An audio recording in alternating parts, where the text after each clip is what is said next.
Of the Ways and Means Committee, Mr. Jason Smith of Missouri, Representative Matt Gaetz of Florida, and Representative Eric Swalwell from California are waived onto the committee for the purpose of questioning the witnesses at today's committee hearing.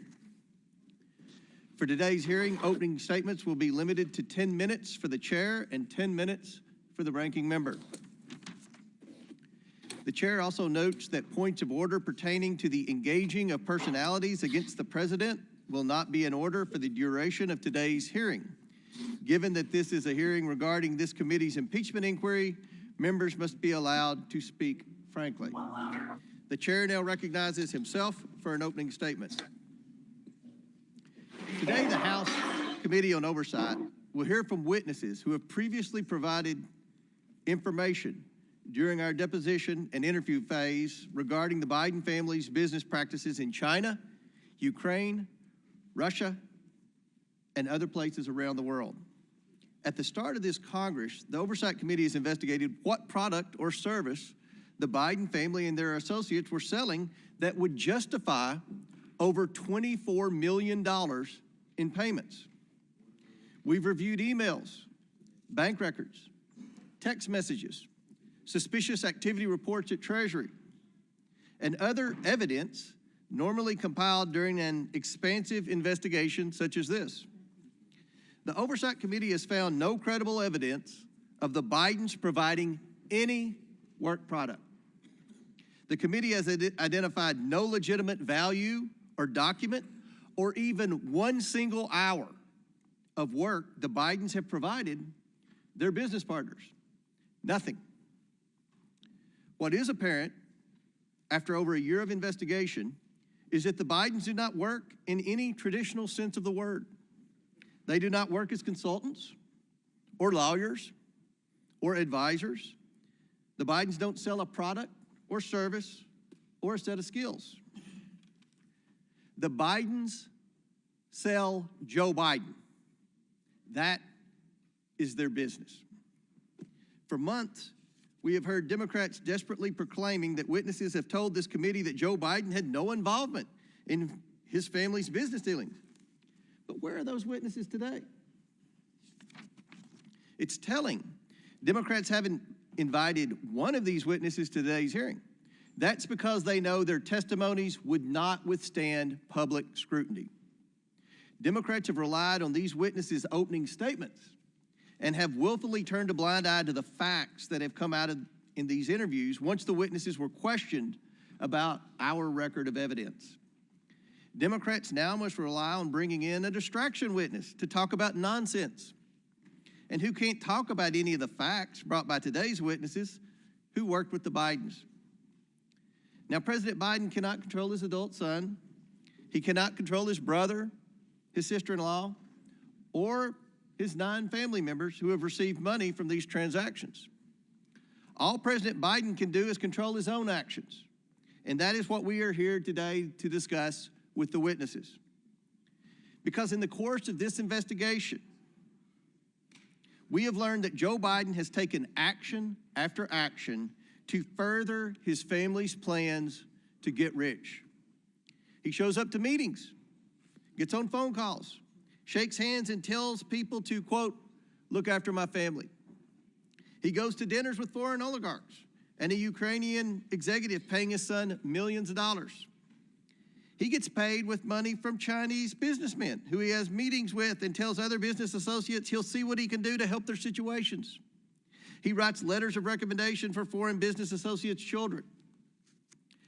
The scam is simple. The Biden family promises they can make a foreign partner's problems go away by engaging the U.S. government. The problems can be anything: a Ukrainian corruption investigation, moving Russian money to the United States, a Romanian criminal prosecution, access for China to American energy sources. Joe shows up, shakes a few hands in front of his son, and says, quote, take care of my boy, or something similar. And the money flows to the tune of tens of millions of dollars. It's done over and over again. The Biden family promises Joe's power. Joe Biden shows up, and millions of dollars come into the Biden's pockets. Joe Biden is the family's closer. How could he not be? The Bidens aren't doing any other work for these foreign companies that would warrant tens of millions of dollars. There are only two explanations for this. The first is that Joe Biden knows exactly what he's doing and knows a handshake, a wink, and a smile is enough for him to maintain, as Jim Biden famously calls it, plausible deniability. Or Joe Biden is being led around by his family and has no idea who he's meeting with or what message he is sending, and is truly an elderly man with a poor memory. There's no other explanation. Either Joe Biden is complicit or Joe Biden is incompetent.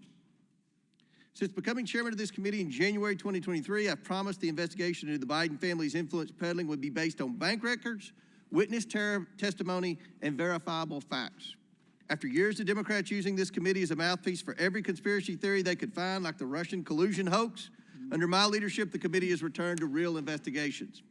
If Democrats want to spin another Russian hoax, I will ask them to answer one question. What services did the Bidens provide to earn them and their business associates over $24 million? What did they do for the money?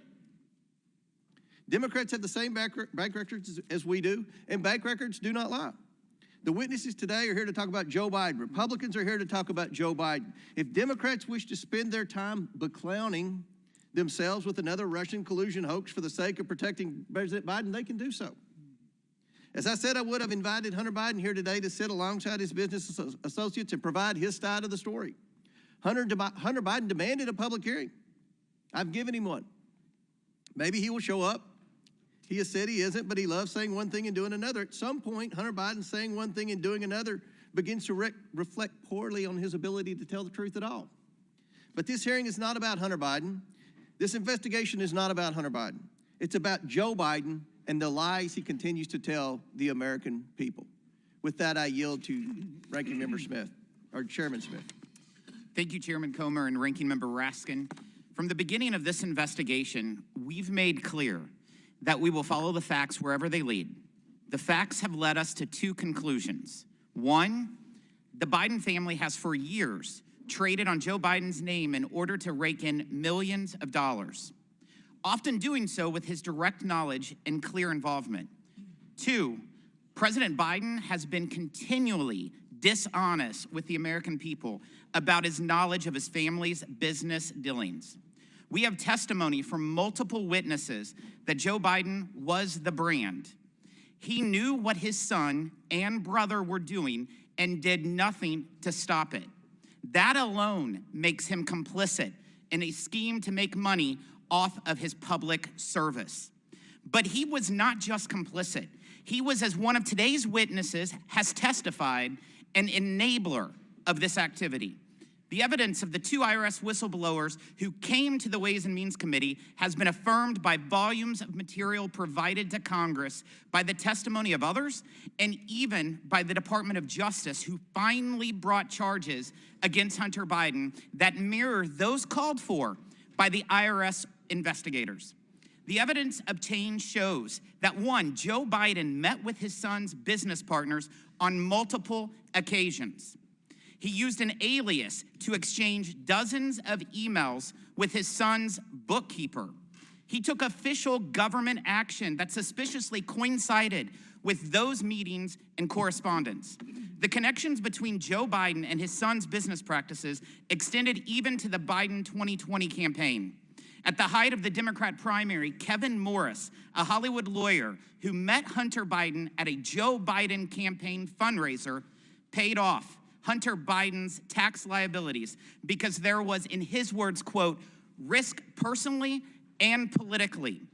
If that matter was not swept under the rug, investigators that were interested in pursuing a potential criminal campaign violation were told to stand down. The Biden family relied on the Biden brand so much that evidence has revealed that Hunter Biden believed that, quote, all this stuff, meaning his legal troubles, would all go away when his dad became president. Why did he believe that? Because for years, the Biden family has personally benefited from Joe Biden's position of power. Joe Biden knew this, he did nothing to stop it, and he lied about it. I yield to Jim Jordan, Chairman Jordan. I thank the gentleman. Who planted the pipe bombs on January 6th? Nobody seems to know. Who leaked the Dobbs draft opinion? You know, the leak that led to an assassination attempt on Justice Kavanaugh. How about this one? Who left cocaine at the White House? Biden administration doesn't seem to have time to answer these questions. They're too busy investigating parents at school board meetings, labeling Catholics extremists, retaliating against whistleblowers. They're too busy putting together a sweetheart deal for Hunter Biden, the deal that got laughed out of court. And oh, the guy who put together the deal that got laughed out of court, that's the guy they name special counsel. You know what Democrats do have time for? Going after President Trump. They've been doing it for 8 years. They spied on his campaign, then it was the Mueller investigation, 19 lawyers, 40 agents, $30 million, and found nothing. Then it was impeachment, then it was raid his home, then it was a special counsel, then it was the 14th Amendment. The party of democracy said, we're gonna keep the guy off the ballot who's leading in every single poll. The ranking member said that President Trump should be disqualified from even running for office. Thank goodness we have a Supreme Court who disagreed with the ranking member and the Democrats. 9-0. Not 5-4, not 6-3, not 7-2, not 8-1, 9-0, they disagreed. Now Democrats say, how dare Republicans investigate Joe Biden? How dare they look into the money, the business, and the brand? Millions of dollars, as the chairman said, millions of dollars from foreign entities run through 20 different companies for what? 20 different companies for what? Devin Archer told us what it was for. Access to the brand. And the brand was Joe Biden. The brand that played rounds of golf, took calls and meetings, attended lunches and dinners with Hunter Biden and his business partners. The brand that said, the brand that conditioned $1 billion of American tax money on the firing of the prosecutor pressuring the company Hunter Biden sat on the board of. And oh, by the way, was getting paid $1 million a year. Today, we're gonna learn more about that brand. We're gonna learn more about what Mr. Galanis called the Biden lift. We'll learn about the plausible deniability that Jim Biden talked to Mr. Bobulinski about. And we'll hear about the statement, the rule that governed how the business operated around Joe Biden. The rule that said, say it, forget it, write it, regret it. So I want to thank our witnesses for coming here today. They, like the whistleblowers who came to the Ways and Means Committee, are doing it simply because they want the American people to have the truth. I yield back. Gentleman yields back. Chair now recognizes the ranking member for 12 minutes for his opening statement. Mr. Chairman, thank you very kindly. With any luck, today marks the end of perhaps the most spectacular failure in the history of congressional investigations, the effort to find a high crime or misdemeanor committed by Joe Biden and then to impeach him for it. In prior hilarious episodes of this long-running madcap series, America got to see the following. 1, nearly 20 fact witnesses who could not identify a single act of wrongdoing by President Biden, much less a high crime and misdemeanor, and who overwhelmingly testified that Biden was not involved in any of his family's business adventures. 2, 3 expert witnesses called by the majority itself who said nothing that they had seen in the tens of thousands of pages of documents adduced by the majority even remotely approached the level of a high crime and misdemeanor. Bank records which show exactly what all the witnesses told us, that Joe Biden was not involved in his family members' businesses. Repeated voyeuristic displays of pornographic images by the majority, completely irrelevant to any conceivable legislative or investigative purpose. A star witness, Gal Luft, who turned out to be a Chinese agent and an illegal arms trafficker on the run from American justice, and the key piece of evidence, which launched the entire zany goose chase, an FD 1023 form in which the FBI duly recorded a completely fictional tip about a $5 million bribe to Vice President Biden, peddled by Alex Smirnoff, who has been criminally indicted by a Trump-appointed U.S. attorney, Special Counsel David Weiss, for felony counts of systematically lying to the FBI in constructing a false record about Joe Biden and now sits in jail in California as a flight risk while the world studies his longstanding and extensive ties to Russian intelligence. Today, the good chairman and his ace MAGA detectives have finally jumped the shark. The comedy of errors comes crashing to an end as House Republicans in more than a dozen Biden districts beg for mercy, and the committee throws a flabby Hail Mary pass 3 weeks after the Super Bowl's over. So today, we revisit the fruitless testimony of two more fading star witnesses who have failed to testify to any presidential wrongdoing, much less evidence of high crimes and misdemeanors. Both of the majority witnesses are frustrated would-be business partners of Hunter Biden, who tried to leverage the Biden name, or the Biden brand, as they keep calling it. But they never got any business off the ground for reasons that will become painfully obvious to anyone watching the proceedings today. Even Hunter Biden, laboring at the time under a serious substance abuse addiction, could tell these were not the type of people he should be doing business with. So rather than representing the Biden brand, which was their ardent wish, they now show up today as loyal servants of Trump world, each of them proudly represented by their very own former Trump White House attorney. The first is Mr. Bobulinski, the bitterly disappointed wannabe Hunter business partner whose famously litigious history includes unsuccessfully suing his own dying father's charity for nearly $1 million, and just last month suing Cassidy Hutchinson for $10 million after she reported that Mr. Bobulinski, wearing a ski mask, met with Mark Meadows, which Ms. Hutchinson has now backed up with actual documentary photographic evidence, something in very short supply in this investigation. Mr. Bobulinski made his hazy allegations against the Bidens public for the first time at a press conference choreographed by the Trump for President campaign, which provided him a venue, a gaggle of journalists, and even a dress shirt that they went out and bought for him to wear to the event.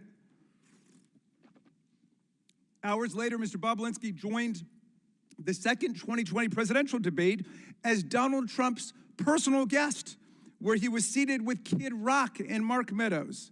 The other star witness, Mr. Galanis, who I believe is appearing by Zoom today, is a serial fraudster and convicted con man, a term I would charitably not use on a witness, except it was explicitly bestowed upon him by not one, but two different U.S. federal district court judges, including the one who sentenced him to over 15 years in prison for defrauding union pension funds, a Native American tribe, and scores of innocent investors. Mr. Galanis was sentenced to pay restitution of over $80 million to his victims. That's a lot of money. That's what Donald Trump was sentenced to pay E. Jean Carroll for in that civil litigation.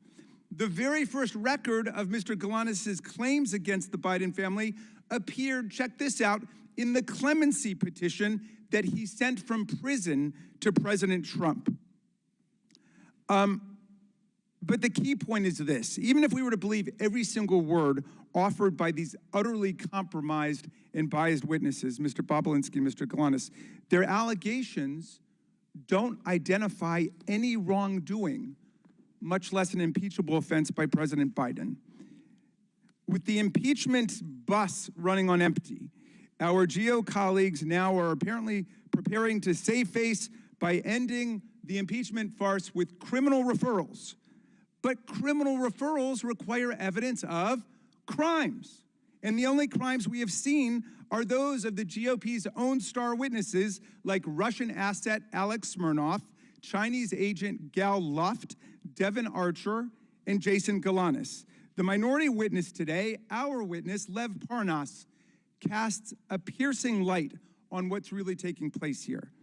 And Mr. Parnas has reason to know. He, too, used to be a MAGA sycophant peddling lies and disinformation to smear Joe Biden. Today, he joins a long line of self-exiles from Trump world who could no longer stomach all the corruption and deceit. People like Cassidy Hutchinson, people like Michael Cohen, Sarah Matthews, Alyssa Griffin, General James Mattis, the chair of the Joint Chiefs of Staff, Mark Milley, General John Kelly, and now Vice President Mike Pence, who refuses to endorse for president the man he served with. But we do have loyal sycophants still in the room, and one day I look forward to hearing their testimony about how they got sunk into this religious cult. Mr. Parnas wrote Chairman Comer and me a remarkable letter on July 23rd, 2023. This is the first time I'm meeting him today.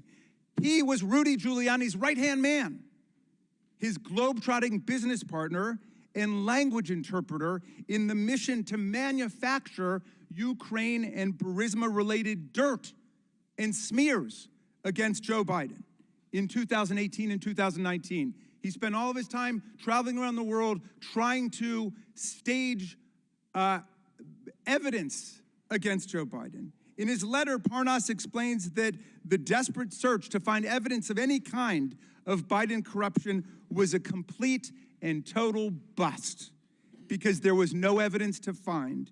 He wrote to tell us that not only is there no evidence in Ukraine that Joe Biden did anything improper, but more darkly, the manic search for a smoking gun against Biden became a mission to invent and concoct evidence out of thin air with the active help of Russian intelligence assets and agents. A man, I'm getting to Russia. You haven't heard anything yet, Mr. Chairman. A man who has reckoned with his own moral descent into Trump world, Lev Parnas, is ashamed of what he did to serve the interests of Russian propaganda and Putin's lies. And he wants America to know the truth. He can explain how the Russian-stimulated conspiracy theories and lies that he promoted with Rudy Giuliani live on in the tiresome fabrication spread by Alex Smirnoff and now repeated by this committee like Pavlov's dog. At every turn, my colleagues cry Russia hoax, even in the face of repeated warnings from Donald Trump's own Treasury Secretary and Secretary of State, from the intelligence community, from Robert Mueller, and most recently from Special Counsel Weiss, who was named to office by Donald Trump. As Secretary Mnuchin stated, quote, Russian disinformation campaigns targeting American citizens are a threat to our democracy. That's Secretary Mnuchin, someone that you guys usually defend, but my GOP colleagues continue to cry Russia hoax like cult members selling flowers at the airport. Our colleagues are the ones loyally amplifying the actual Russian hoax, not the Russia hoax, the Russian hoax, the one that Giuliani and Trump and Smirnoff have eagerly adopted from Putin and his agents. They participate in this hoax while they shamefully block $60 billion in military assistance to President Zelensky and the besieged Ukrainian people 5 years after Trump and Giuliani tried to shake President Zelensky down for counterfeit dirt on Joe Biden. And while they continue to parrot these transparent Russian lies, Vladimir Putin wages his bloody aggressive war on Ukraine filled with atrocities like the mass kidnapping of children and the rape and slaughter of civilians. The MAGA right's wholesale adoption of this Russian hoax and their sellout of the Ukrainian people by the MAGA right is an historic betrayal of democracy, freedom, and the rule of law. But the defense of democracy begins with fidelity to the truth, and the Oversight Democrats, America's truth squad against this disinformation, is here today to set the record straight.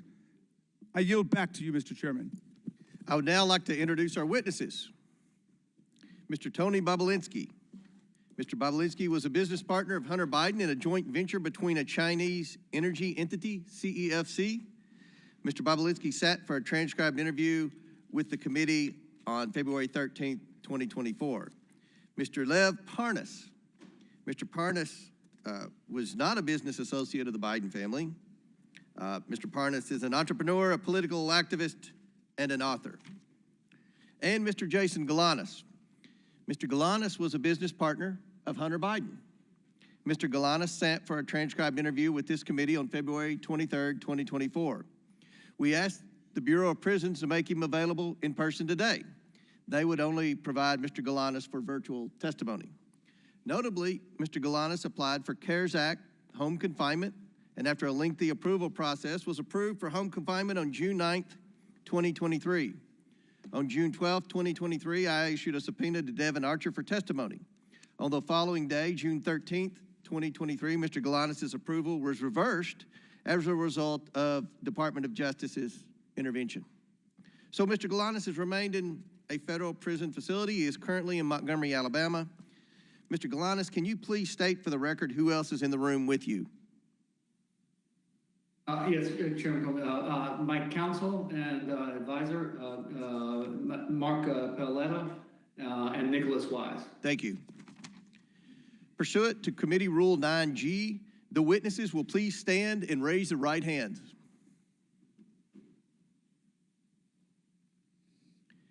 Do you solemnly swear or affirm that the testimony you are about to give is the truth, the whole truth, and nothing but the truth, so help you God? Let the record show that the witnesses all answered in the affirmative. Thank you. You all may be seated. We appreciate you all being here today and look forward to your testimony.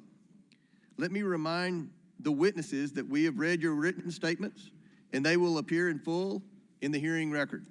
Please limit your oral statements to 5 minutes. As a reminder, please press the button on the microphone in front of you so that it is on and members can hear you. When you begin to speak, the light in front of you will turn green. After 4 minutes, the light will turn yellow. And when the red light comes on, your 5 minutes is expired, and we would ask that you would please wrap it up as quickly as possible.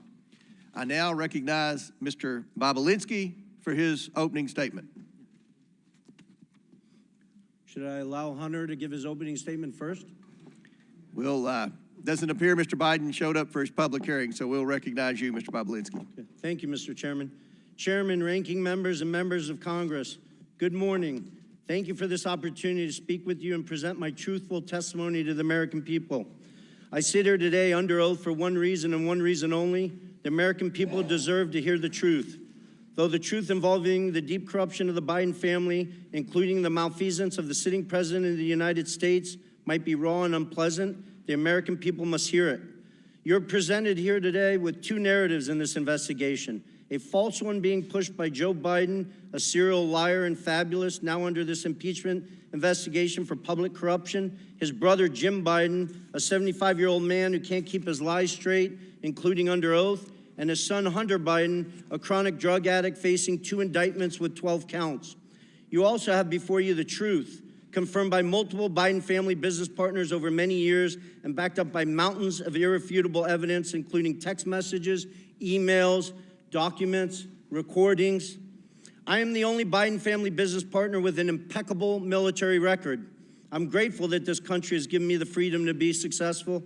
I worked hard to become independently wealthy. I've taken several businesses public, sold multiple businesses to some of the world's best private equity firms. In fact, my business success is why they sought me out. However, what they have done is repugnant to me. I am here today because I'm a patriot and I'm a truth teller. We keep hearing from certain corners that our democracy is at risk and democracy is on the ballot in 24. Yet the same people preaching this mantra know better. They continue to lie directly to the American people without hesitation and remorse. Rep. Dan Goldman and Jamie Raskin, both lawyers, and Mr. Goldman, a former prosecutor with the SDNY from New York, will continue to lie today in this hearing and then go straight to the media to tell more lies. Hunter Biden's defense attorney, Abby Lowell, weaponizes letters to Congress to try to smear my name Mr. Chairman. misstate the cold hard facts Mr. Chairman. in an attempt to save his powerfully connected client and his father. I challenge Mr. Lowell to make those claims on national television so he can be held accountable for his lies. Prior to my successful business career, I was an officer in the United States Navy. At Navy's elite Naval Nuclear Power Training Command, I later served as the command's chief technology officer.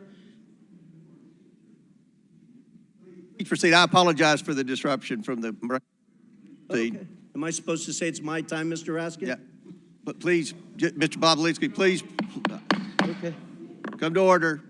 Mr. Bobulinski, please proceed. Okay. Please proceed. I apologize for the disruption from the minority. Okay. Well, Mr. Chairman, save his time, but he called members of this committee liars, and I just want to know whether the order and decorum requirements of House Rule 11 apply to witnesses appearing before the committee. All right. Does it apply or does it not?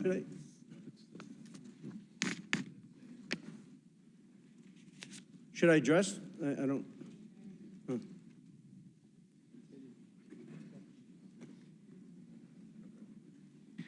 There's decorum from the members. We've asked for that. There's no language that I'm aware of pertaining to a witness. Thank you. So don't make sure we didn't waste any of his time on the opening statement. Mr. Bobulinski, I'm sorry for the disruption. Please continue your opening statement. I think you, Mr. Raskin, used. We'll make sure it's right. We'll make sure. Okay, great. I just want to restate, make sure the American people hear all these facts. Abby Lowell weaponizes letters to Congress to try to smear my name and misstate the cold hard facts in an attempt to save his powerfully connected client and his father. I challenge Mr. Lowell to make those claims on national television so he can be held accountable for his lies. Prior to my successful business career, I was an officer for over 6 years in the United States Navy's elite Naval Nuclear Power Training Command as a decorated master training specialist. I later served as the commander's chief technology officer, where I held a huge security clearance from the Department of Energy and the NSA. When I left Nuclear Power Training Command, I was the #1 ranked direct input officer in the entire command. And then I jumped into the business world and public markets. While I have made a few contributions over the years to Democrats, such as Representative Ro Khanna, I don't see him, but I hope he shows up today. He sits on the Democratic side of the Oversight Committee. I'm not a political person. I come from a family with a long history of distinguished service in our nation's military, including my father, both of my grandfathers, and my brother, all of whom were willing to sacrifice their lives for this great country. My sister serves our military vets for 2 decades at the Veterans Administration. We've lived our life as a family in service to this great country. I hope the American people will pay close attention to this hearing. I also hope they will understand that some members of this committee will engage in absurd attacks and efforts to try to deflect attention from the facts. And I will present today by questioning my integrity and my patriotic duty. You may see me speak passionately at this hearing, but for good reason. Not only was I willing to die for this country, every single male member of my immediate family was willing to die for this country. I want to be crystal clear. From my direct personal experience and what I've subsequently come to learn, it is clear to me that Joe Biden was the brand being sold by the Biden family. His family's foreign influence peddling operation from China to Ukraine and elsewhere sold out to foreign actors who are seeking to gain influence and access to Joe Biden and the United States government. Joe Biden was more than a participant in and a beneficiary of his family's business. He was an active, aware enabler who met with business associates such as myself to further the business, despite being buffered by a complex scheme to maintain plausible deniability.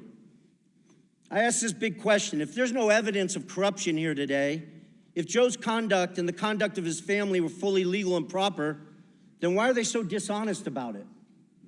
Not just slight misrepresentations of fact, but deep untruths about the entire corrupt enterprise.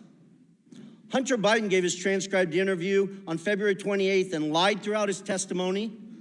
Here's just one egregious example of Hunter's perjury.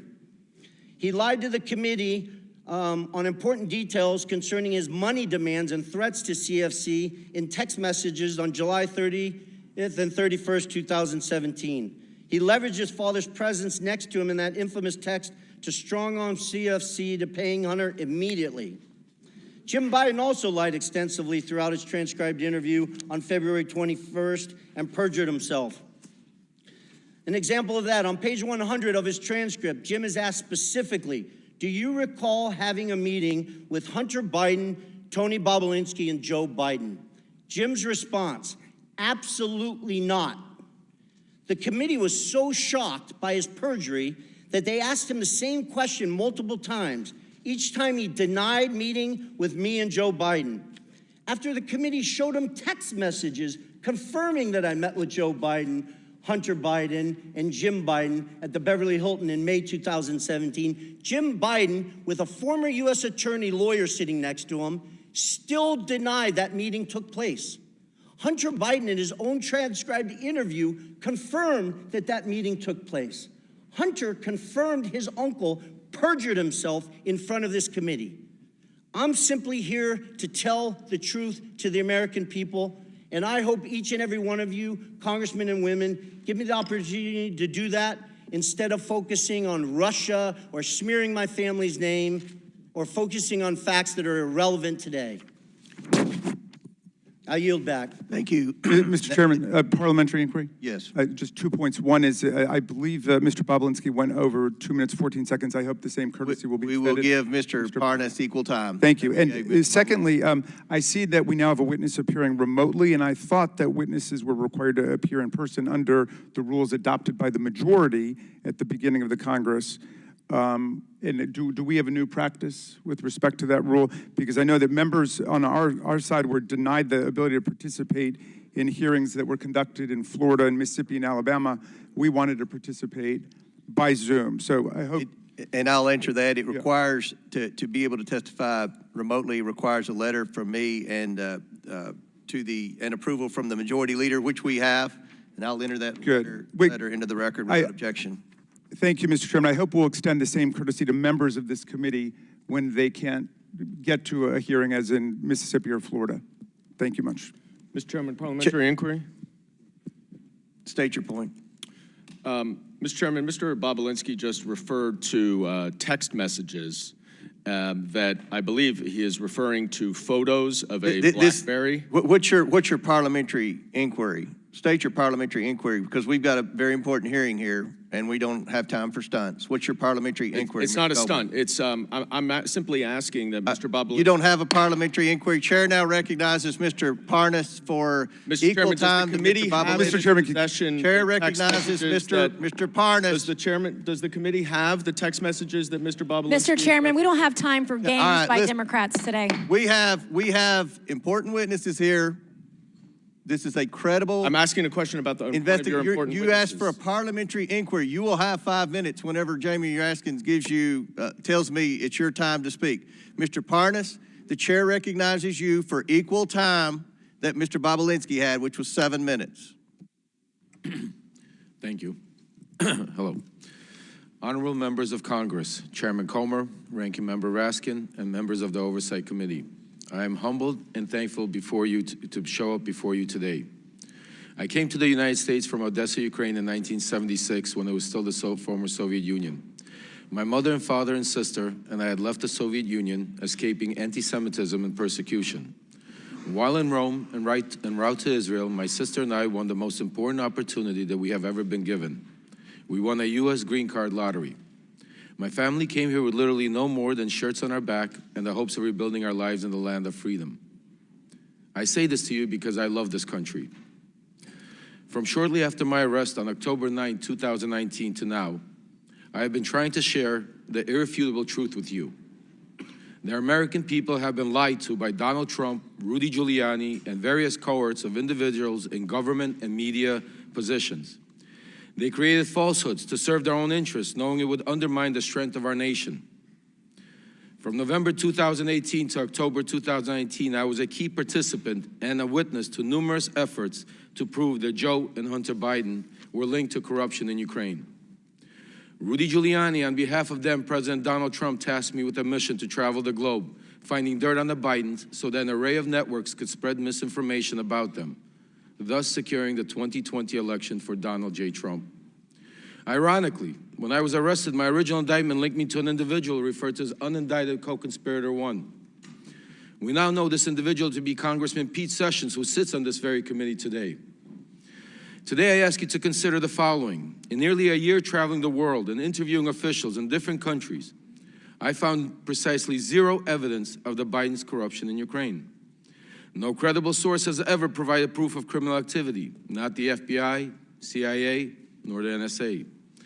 No respectable Ukrainian official has ever said that the Bidens did anything illegal, including former President Poroshenko and former Prosecutor General Yuri Lutsenko. Even when CEO of Burisma, Mykola Zlochevsky, was offered a deal by Rudy Giuliani in exchange for information on the Bidens, he provided none, because there is none. The only information ever pushed on the Bidens in Ukraine has come from one source, and one source only: Russia and Russian agents. The impeachment proceedings that bring us here now are predicated on false information spread by the Kremlin.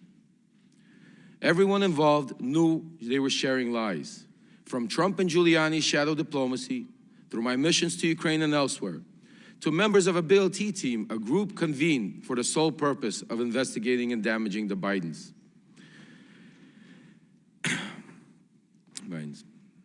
Everything was for the ultimate benefit of Donald Trump and thereby Vladimir Putin. Because the team's investigations were centered around Biden and Ukraine, I was designated the point person in every matter they pursued. That is how I know with certainty that these Biden stories are untrue then and are untrue now. Congressman Pete Sessions, then Congressman Devin Nunes, Senator Ron Johnson, and many others understood they were pushing a false narrative. The same goes for John Solomon, Sean Hannity, and media personnel, particularly at Fox News, who used this narrative to manipulate the public ahead of the 2020 elections. Sadly, they are still doing this today as we approach the 2024 elections.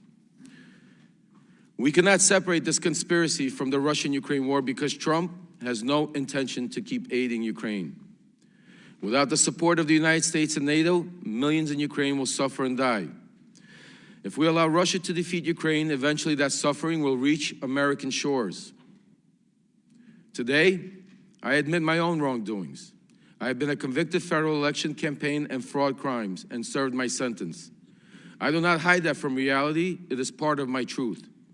Despite rigorous attempts by those in power to silence me, I will be silenced no longer. Thank you to the committee for allowing me to speak. I look forward to answering any and all of your questions. Thank you. Chair now recognizes Mr. Galanis for his opening statement. Chairman Goldman, Ranking Member Raskin, and members of the committee, my name is Jason Galanis. I was a business partner of Hunter Biden and Devin Archer, among others, during the years of 2014-2015. Our business included the acquisition of 85-year-old Wall Street firm Burnham & Company, the $1.5 billion surviving division of Drexel Burnham Lambert. Our objective was to build a diversified private equity platform, which would be anchored by globally known Wall Street brand together with a globally known political name, Biden. Our goal, that is Hunter Biden, Devin Archer, and me, was to make billions, not millions. The entire value add of Hunter Biden to our business was his family name and his access to his father, Vice President Joe Biden. In 2014, we believed that the Burnham enterprise would be significantly enhanced by forming a partnership with Harvest Fund Management, a $300 billion Chinese financial service company closely connected to the Chinese Communist Party. This effort was led by Hunter Biden's contact with Henry Zhao, the Harvest chairman. Mr. Zhao was interested in this partnership because of the game-changing value add of the Biden family, including Joe Biden, who was to be a member of the Burnham Harvest team post-vice presidency. My lawyers provided the committee a drafted email dated August 23rd, 2014, drafted for Hunter Biden that reflects this understanding. It states, and I quote, Michael, please also remind Henry Zhao of our conversation about a board seat for a certain relation of mine. Devin and I golfed with that relation earlier this week, and we discussed this very idea. And as always, he remains very, very keen on the opportunity, end quote. I'm certain that this phrase, a certain relation of mine, refers to Vice President Biden. Devin told me about this golf course conversation shortly after it happened. Ultimately, this paragraph was deleted from the final version, with Hunter following our general rule of thumb on business deals: say it, forget it, write it, regret it. Further to that, I recall being with Hunter Biden and Devin Archer at the Peninsula Bar in New York, where Hunter took a call from his father and told him things were going well with Henry Zhao and Harvest, and that he might need a little help getting across the finish line. It was not the only time I heard Hunter speak with his father for business reasons. I was present when Hunter called his father on May 4th, 2014 on a cell phone, put it on speaker mode to have him say hello to Yelena Baturina, a Russian oligarch and an investor in Rosemont projects, and her husband, Yuri Luskov, the former mayor of Moscow. Devin Archer was also there. Hunter said, well, I'm here with our friends. I told you we're coming to town, and we wanted to say hello. The vice president said hello, some pleasantries, and I hope you had safe travels, and then said, quote, okay, you be good to my boy. Hunter responded by saying, everything is good, and we are moving ahead. The vice president said something about, quote, being helpful, and Hunter ended the call by saying he was going to call his father later. Before this call, Hunter sat next to Atlantic veteran at a table, and I heard him speaking on business matters generally. A few days after this May 4th party, an email my lawyer provided to this committee shows that Devin had confirmed Ms. Batterino was committed to a, quote, hard order of $10 to $20 million in a burden investment banking client. In an effort to build this financial platform, I engaged in unlawful conduct. Our companies were entrusted with $11 billion of union pension fund money, whose trust I betrayed. I pleaded guilty. I've had 8 years in federal custody to reflect on my actions. I'm profoundly sorry for committing these crimes. I deserve the lengthy sentence I received. Nevertheless, as I set out more fully in my full statement, I believe the SDNY prosecutors did not indict Hunter Biden on the same deal for political reasons, despite then available documentation that we were partners, were involved in decision-making that involved illegal self-dealing, and all of us had financially benefited from these schemes. In fact, Hunter Biden and Devin Archer's company, Rosemont Seneca Bohai, received $15 million from the tribal bonds fraudulent scheme to be invested in the Burnham Group. I've offered to supply this information to the government about Hunter Biden's crimes, but the prosecutors have been uninterested. And my request for commutation I filed in DOJ in December 2020 did provide information about Hunter's culpability. The DOJ has retaliated against me and vigorously objected to my being placed in home confinement pursuant to the CARES Act. I applied for home confinement on February 4th, 2023, and I was approved on June 9th.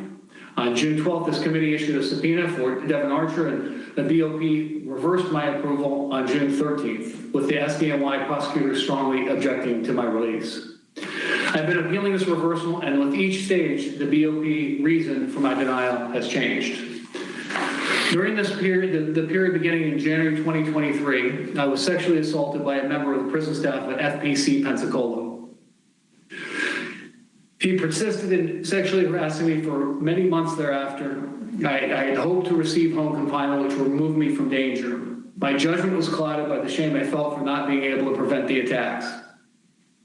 I was well aware, as inmates, all inmates are, that the Bureau of Prisons had a horrible record on these matters. I believe my disclosure would have made things worse for me.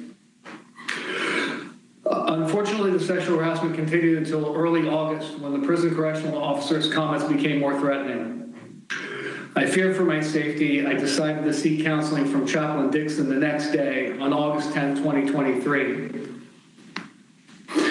The chaplain was visibly upset by the events and asked to bring in Warden Salisbury, who quickly opened a PREA investigation, which is a reference to the Prison Rape Elimination Act passed by Congress.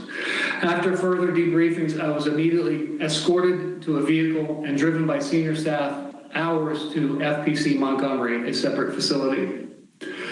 I'm grateful the committee has opened up an investigation of these matters, and I appreciate Chairman Jordan and Comer and Subcommittee Chairman Biggs signing the letter.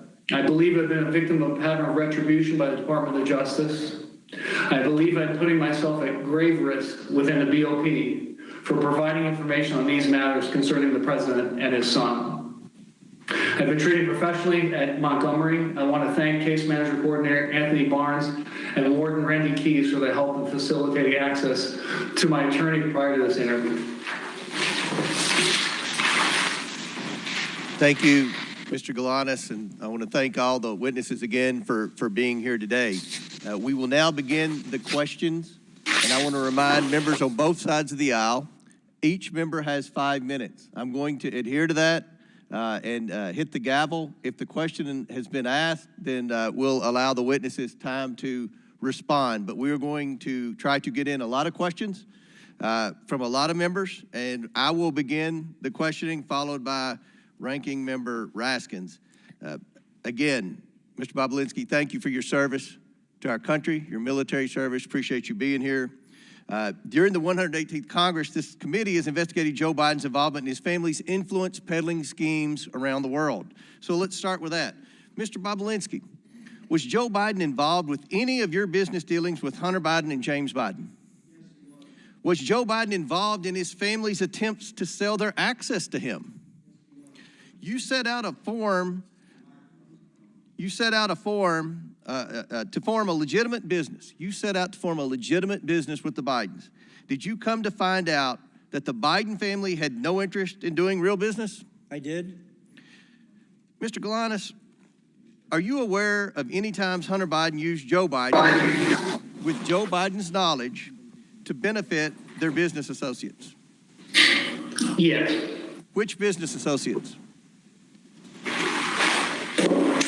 Yelena Baturina, Russian oligarch, testified about. Russian, Chinese, Chinese fund manager, Henry Zhao. And Nikolai Zlochevsky, a Ukrainian oligarch, oil and gas oligarch. Okay. Now that we've established that Joe Biden was involved in his family's business dealings, I'd like to turn to the financial records we've subpoenaed. One major point my Democrat colleagues downplay is how much money the Bidens accumulated from foreign business ventures in such a short period of time. We have over $24 million to the Biden family and their business associates from 2014, while Joe Biden was vice president, to 2019. Mr. Bobulinski, there came a time when you were attempting to raise $10 million from the Chinese to pursue an actual business deal, a real business deal. But it wouldn't be correct to say this was a $10 million deal, would it? What did the Bidens conceive of the business with the Chinese becoming? The Chinese were committing to deploying billions of dollars in infrastructure projects here in the United States as well as around the world. Mr. Galanis, what was the financial goal you, Mr. Archer, and Hunter Biden set out to achieve? Was it millions of dollars or billions of dollars? Billions of dollars. Billions with a B. Yes, billions. Now I'd like to turn to some of the statements Joe Biden has made during his presidency about the findings of this investigation. Mr. Bobulinski, Joe Biden has said he never interacted with his family's business associates. Did he meet with you? He did. In fact, are you aware that Joe Biden also met with... I'm sorry, Mr. Chairman. He did multiple times. Okay.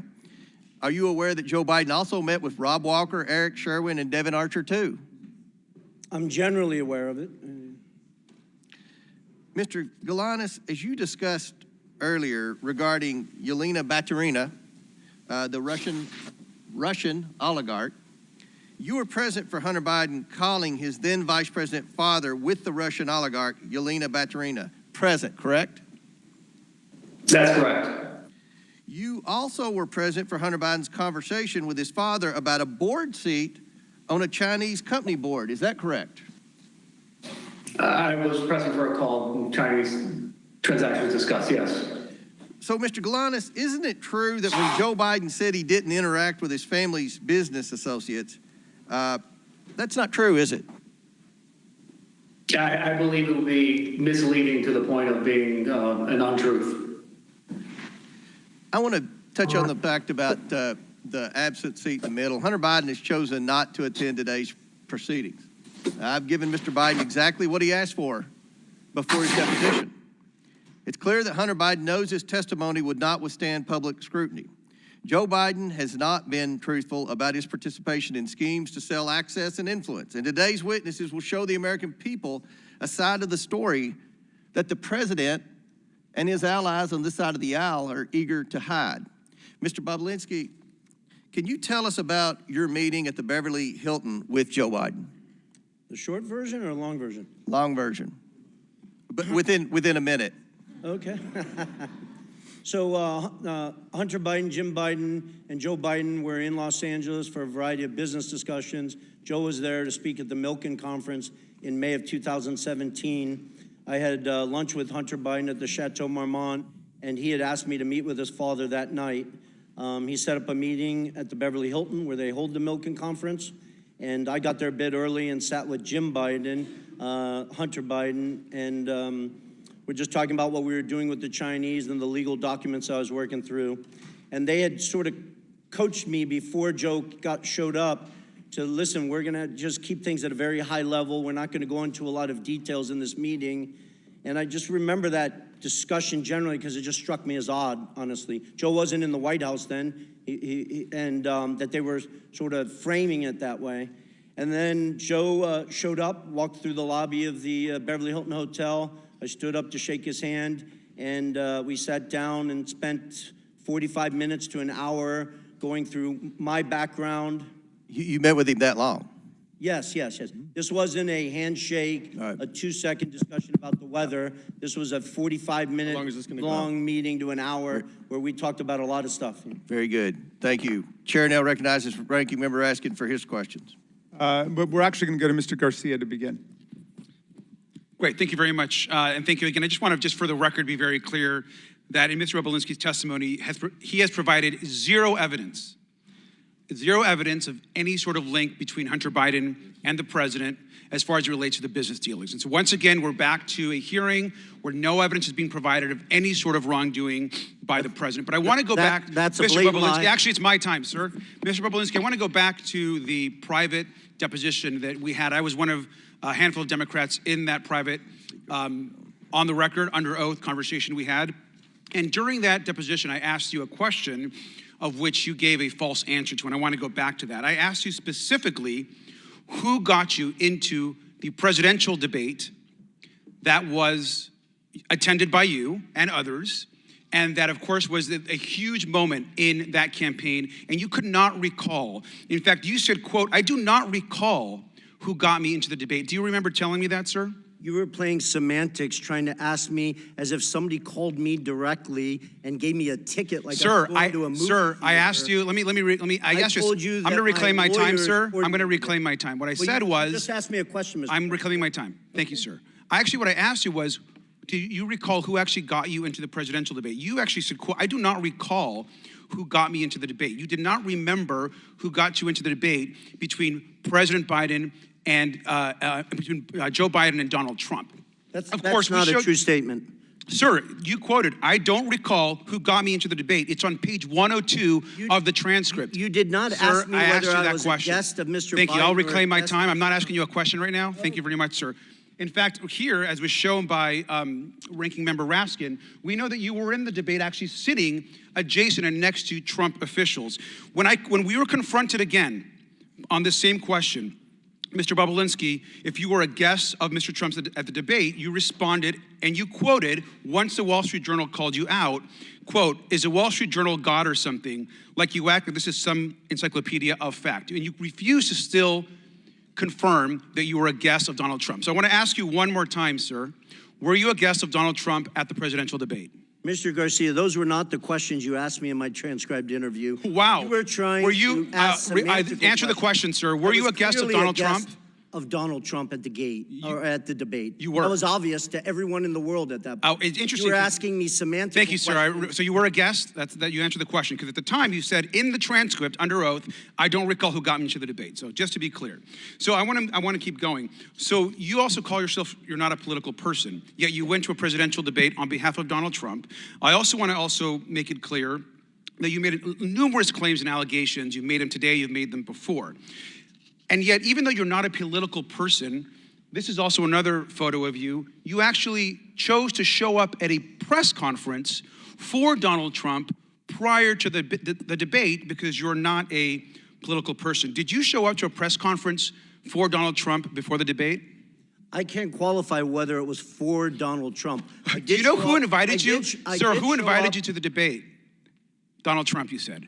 Who invited you to the press conference? Who invited me to my lawyers coordinated things, and I showed up at a. Well, sir, I will tell you, it was Jason. It was Jason Miller, who it's been very clear, it's been reported, who actually worked on the part of the Donald Trump campaign. Here you are at a Donald Trump press conference, and you can't remember how you got to the press conference. You refuse to answer how you actually got into the Donald Trump debate with Joe Biden. Do you remember speaking at the press conference? I do very clearly. You do. Do you know who Jason Miller is, sir? I do know of him, yes. Do you know that he was a Trump campaign staffer?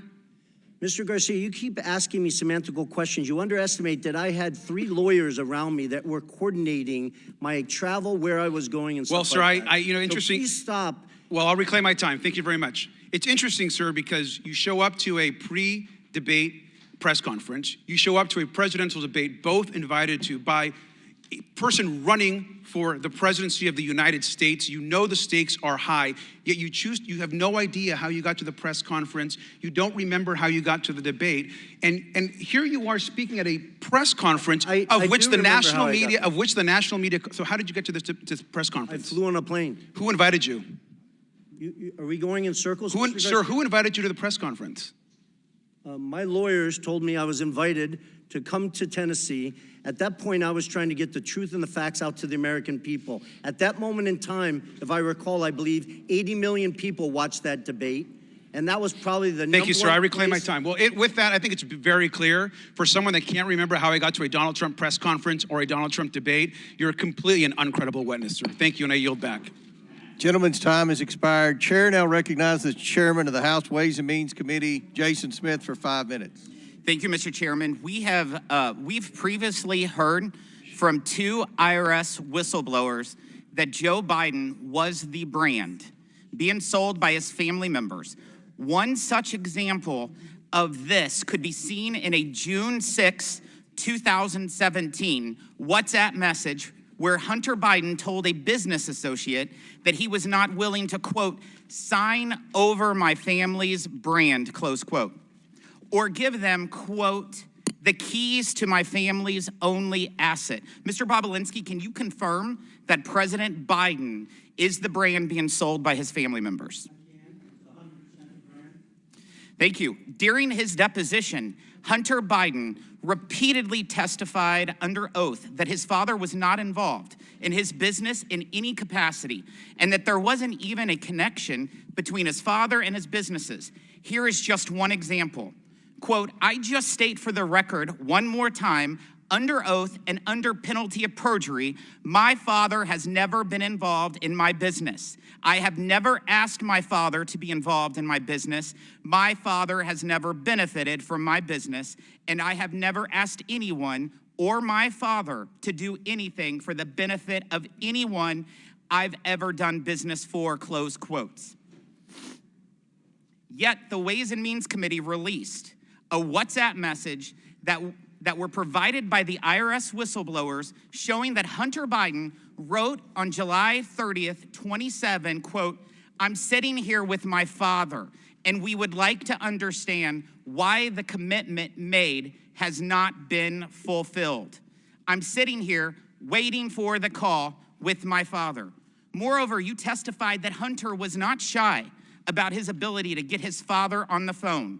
And Devin Archer testified that there were multiple instances in which Hunter placed his dad on speakerphone. Mr. Bobulinski, was Hunter Biden telling the truth when he testified under oath that his father was never involved in any of his business dealings? No, he was not. Those are all blatant lies.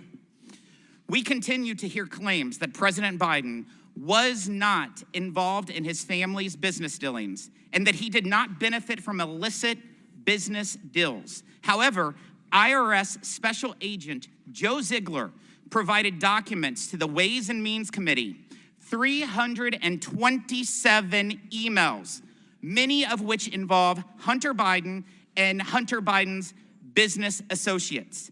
Mr. Bobulinski, do you have any personal experience that leads you to believe that Joe Biden was involved with Hunter Biden's business associates and business dealings? Yes, I do.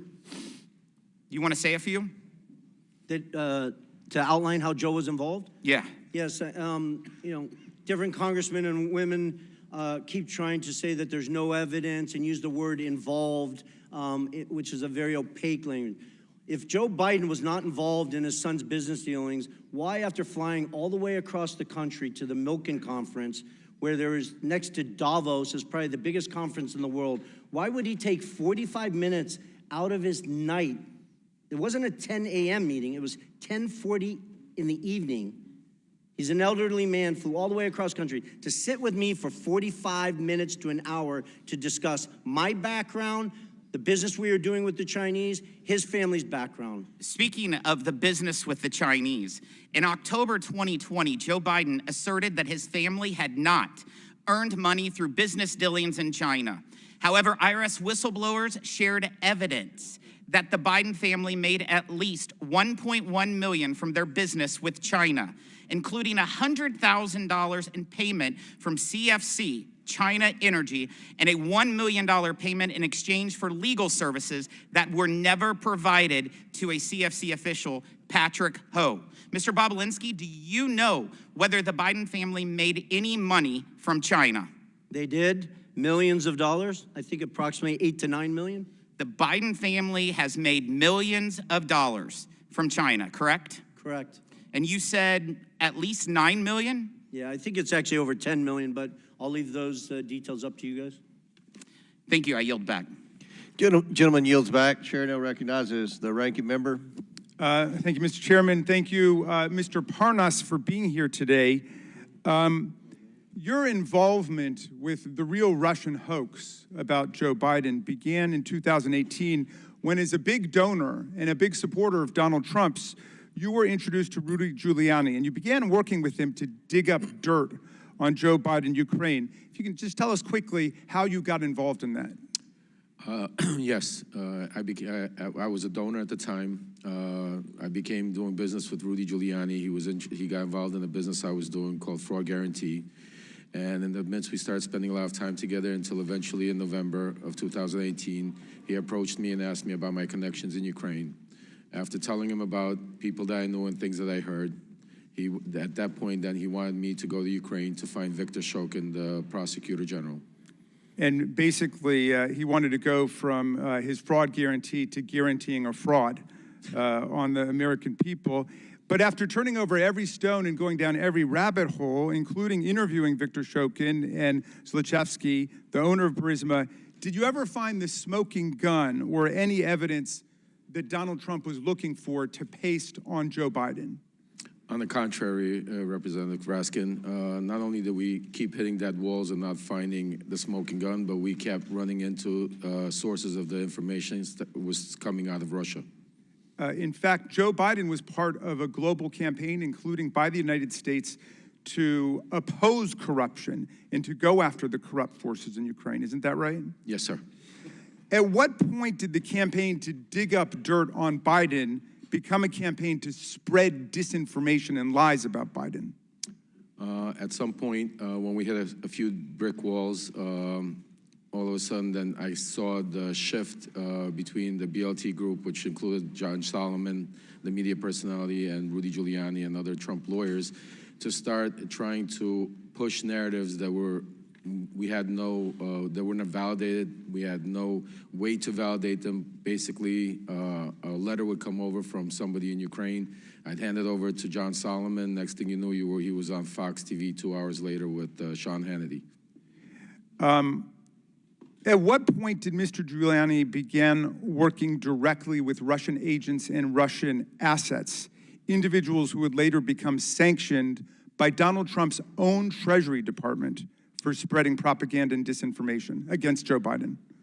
It was sometime in probably around May, June of 2019. Were you aware, was Mr. Giuliani aware that these people were basically just doing the bidding of Vladimir Putin? Absolutely. So he had no hesitation about spreading lies that were concocted by Russian agents? As long as it fit the narrative, absolutely not. How were you and Giuliani able to take these false allegations peddled by corrupt officials and Russian agents and promote and amplify them here in the United States, in our political system? Weren't media groups skeptical of your claims? Most media groups, I'd probably say all except for Fox and a few other right-wing media groups, didn't want to take any of the information, and that aggravated Rudy Giuliani and John Solomon and other players. And the main group that was being pushed through was Fox, Sean Hannity and some other media personnel over there. But then there was also other people that were doing the bidding for the Russian people in Congress, like Senator Ron Johnson, like Congressman Pete Sessions that sits here right now, that was with me from the very beginning of this journey into finding up digging dirt on Joe Biden. Is Putin's war on Ukraine today, which has cost hundreds of thousands of people's lives, is that part of the vaunted Russia hoax? Russia hoax? Absolutely not. Is it real? Yes, absolutely.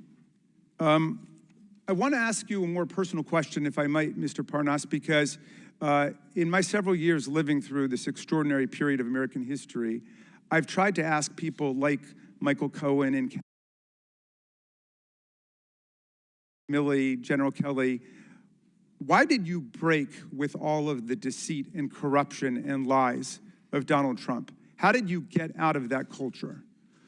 I mean, it was very difficult. I actually had to hit a brick wall myself and get arrested, and to be able to get out of that cult, because when you're in that cult, when you're around them, you have blinders on, and you're only able to see a certain amount of information. You're only able to hear the certain amount of information. You're not allowed to go out of the circle. And if you go outside of the circle, then you're not in the circle. So eventually, you brainwash yourself to believing certain things that are not true. When I was arrested and had some time to reflect and really understand what was going on, I started realizing, looking back and thinking back to moments in time of where I started thinking myself that this can't be true and we're doing something wrong. Well, thank you for telling the truth and helping America to end this nightmare. I yield back to you, Mr. Chairman. Chair now recognizes the chairman of the House Judiciary Committee, Jim Jordan. Thank you, Mr. Chairman. The ranking member just said that, quote, Joe Biden was opposed to corruption. Really? So opposed, he leveraged $1 billion of American tax money to fire the prosecutor in Ukraine who was investigating Zolochevsky at Burisma, the company Hunter Biden sat on the board of. Wow. And the prosecutor who replaced Shokin, that Mr. Parnas referenced in his opening statement, Mr. Lutsenko, guess what he did? He took Zolochevsky off the wanted list and dropped the charges. Wow, he's really, really opposed to corruption there. Mr. Bobulinski, who's the big guy? Joe Biden. Are you sure about that? Because when Joe Biden. Biden. You're sure? I'm 1,000% sure. Because when Hunter Biden did his deposition under oath, he said, I don't know who it is, even though he was copied on an email that said H will hold 10% for the big guy. You sure it's the big guy is Joe Biden? 1,000%. And there's other text messages that back that up, that the brave whistleblowers, Shapley and Ziegler, have produced, not from my phones, not from my BlackBerry that I took screenshots from. They took them from subpoenas directly from Apple's iCloud that back up the fact that Hunter knew the big guy was Joe Biden. The big guy is the brand. The big guy is the lift. The big guy is the one who showed up at golf outings, who took phone calls and meetings and lunches and dinners with Hunter Biden and his business associates. Is that right? Correct. Mr. Galanis, you referenced in your opening statement, May 4th, 2014, you were at a party at a restaurant in Brooklyn, New York. Can you tell me who else was there? Yeah, it was a birthday party, so there were more than 100 people there, but amongst them was Devin Archer, myself, the host, Alex Kuklarski, Yelena Baterna, her husband, and then Hunter Biden joined. Tell us, I think you referenced a phone call that took place. Tell the committee what happened with that phone call. Who was involved in that phone call? As I testified in my opening statement, it was Yelena Baterina, her husband, myself, Hunter initiating it, Joe Biden on the speakerphone, and Devin Archer.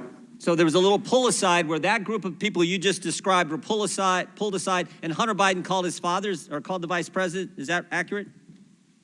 That's accurate. And then tell me what was discussed on the call. The discussion I testified was a relatively short discussion, but it was a discussion about their Yelena and Yuri coming to town. That as I testified specifically, they talked about being good to his boy, and it was. Ended. Well, let me ask you this. Mentioning that, Mr. Galanis, let me ask you this. Did you get the impression Joe Biden was expecting the call? Yes, to me it was clearly set up ahead of time. It was an arranged call. So this was arranged, this was coordinated. Hunter Biden calls his father, then vice president, and I think in your deposition he said this, I'm here with our friends that I told you were coming to town. So it's our friends, and I told you this was going to happen, which suggests that it was most definitely coordinated. Is that accurate? That's accurate, yes. And again, can you tell the committee who Miss Baterina is again? A Russian billionaire, wife of the former mayor of Moscow, served for near 20 years as the mayor. She's the wealthiest woman in Russia. She'd already given money. She'd already given money to Hunter Biden and his business before this meeting in May, and then subsequent to that meeting, she committed to give more money. Is that accurate? That's accurate. So subsequent to the coordinated call, the arranged call that Hunter Biden had with the Vice President of the United States, the wealthiest woman in Russia commits to give millions of dollars more to Hunter Biden's business. Is that all accurate, Mr. Galanis? That is accurate, yes.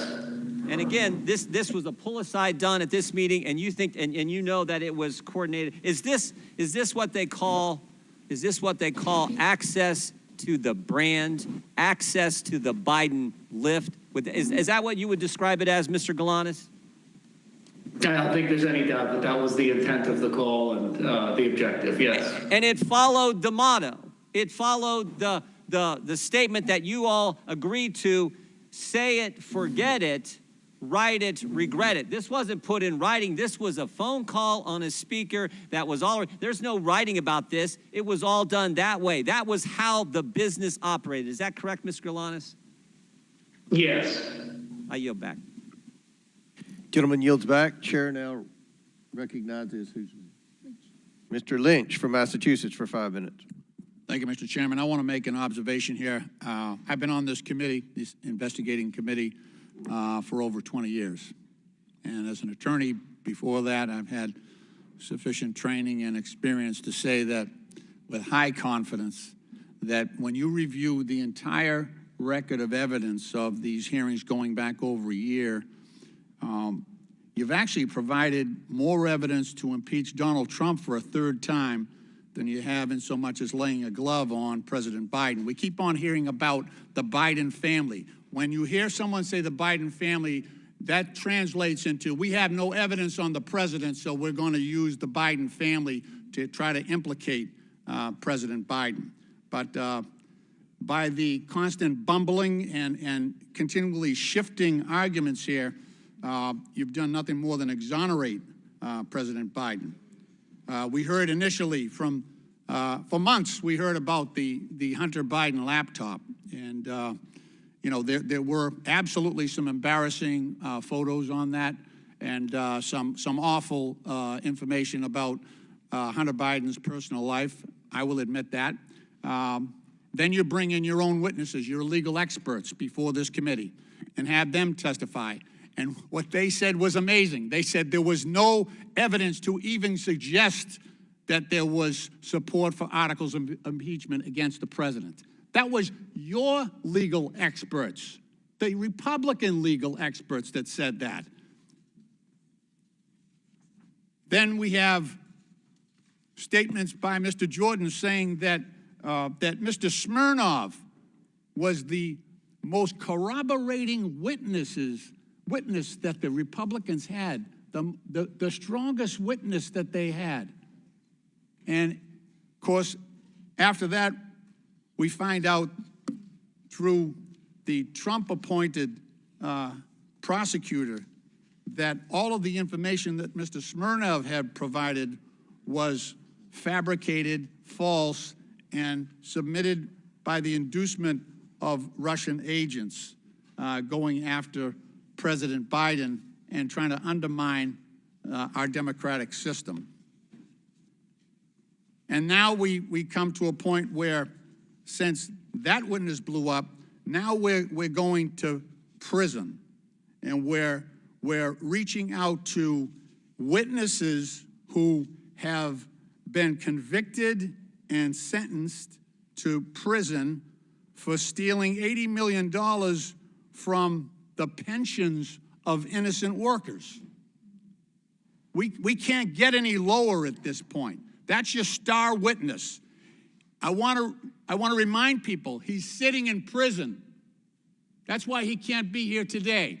He's sitting in prison for scamming workers' pensions. I mean, how low can you get? Then it's the Republicans' idea that this is the best guy they can get to testify against the president. This is the best guy they can get. a guy sitting in prison who can't even be here. Mr. Parnas, you've talked about your own direct involvement with Mr. Giuliani, and you said that your mission was to dig up dirt on President Biden. Can you talk to us about the coordination between yourself and Mr. Giuliani? Thank you for being here. Thank you, Congressman. So basically, it was a shadow diplomacy run by Trump and Giuliani, where Giuliani was the shadow diplomacy Secretary of State. I was his right hand and basically the point person in Ukraine to not only dig up, validate, search, whatever needed to be done to try to find up some corruption against Joe or Hunter Biden to be able to present. Once I would receive whatever information I received, I would then meet with him, John Solomon, other members of the team like Pete Sessions and Derek Harvey or other people there to discuss what we found. At that point, from there, Giuliani would then go to the White House and share with the president. And that was the line of communication. You said also in your testimony that members of this committee, Republican leadership, should have known before Smirnov was indicted that this information was fabricated about President Biden. Could you talk about that? Congressman Lynch, not that they should have known, they did know. They knew exactly what was going on. They knew that the evidence was not vetted. This information was just coming in from anywhere from left, right field, and it was being pushed straight to the halls of Congress without zero verification of it. Okay, thank you.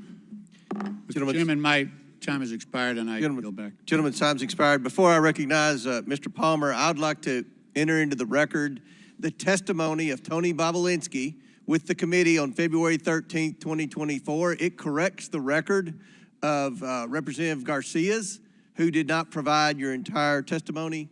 On page 147, you told the committee about your understanding of who invited you to the events referenced by Mr. Garcia. So without objection, I'd like to enter into the record the entire transcribed interview of Tony Bobulinski. And Mr. Chairman, I'd like to enter for the record an article from today's Daily Beast entitled "Texts Reveal More Russia Ties for Key Anti-Biden Witness Bobulinski." Okay, Daily Beast. Without objection. Chair now recognizes Mr. Palmer from Alabama for 5 minutes. Mr. Bobulinski, I have very limited time and I want to get through a lot of information, so please answer these questions with a yes or no, if you don't mind. You have met Joe Biden, isn't that correct? Correct. In fact, you had a meeting with Joe Biden, isn't that correct? 2 of them. One of those times was before the Milken Conference in Los Angeles, May of 2017, is that correct? It was during the Milken Conference. You provided a great deal of documentation to this committee. I want to show you some messages between you and Hunter Biden, be on the screen here, in May of 2017 before you first had a meeting with Joe Biden. These are messages between you and Hunter Biden dated May 2nd, 2017. Do you recognize these? I do. At the bottom, Hunter wrote, "Dad, not in now until 11. Let's me and Jim meet at 10 at Beverly Hilton where he's staying." Jim is James Biden, President Biden's brother. Is that correct? Correct. The next set of messages is, if you put those on screen, is between another business associate of Hunter Biden's and you. His name is James. Do you recognize it? I do. At the top, you write, "About to meet Hunter, Jim, and I guess Joe at Beverly Hilton Hotel." Joe is now President Joe Biden. Is that correct? Correct. This chat between you and Joe Biden, Jim Biden, Joe Biden's brother, you write to Jim, "Great to meet you and spend some time together. Please thank Joe for this time.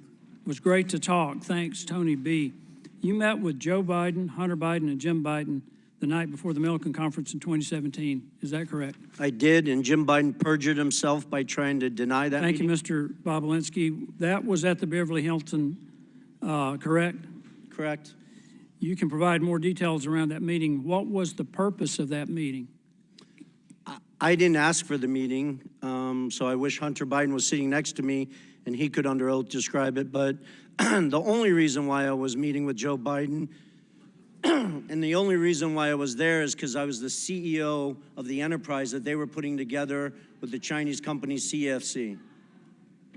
So can you give me a little more detail about what was discussed in the meeting? Well, as I said earlier, before Joe Biden showed up, Hunter and Jim Biden coached me, said a sort of outline that we wouldn't go into a lot of details. So through the 45 to 60-minute meeting I had with Joe Biden, I think it was about 10:40 p.m. after he flew across country. We talked about my background, my family's military background, the different business ventures I'd done around the world, the family I worked with. Joe spent time talking about his family, some of the tragedies that they had lived through. And at a high level, Hunter actually introduced me to Joe, because before Joe came and sat down with us, Hunter said, hey, give me 5 to 10 minutes. I need to read my father in on it. So when you're referencing Joe and Hunter's father, you're referencing President Joe Biden. I am. Correct. These 4 images, well, in this message you sent to James again, you said you spent more time with Joe and Jim this morning, and to be factually correct, that's President Joe Biden and James Biden, his brother. Also saw them last night, including Hunter. These 4 images show a pretty clear record of your meeting with Joe Biden in May of 2017, Mr. Bobulinski. Hunter Biden, during his transcribed interview, testified that the meeting did in fact take place. And after being asked, did Mr. Bobulinski meet with your father during the trip, Hunter stated he met with him in the lobby of the hotel. When asked who attended the meeting, Hunter replied, my uncle and myself.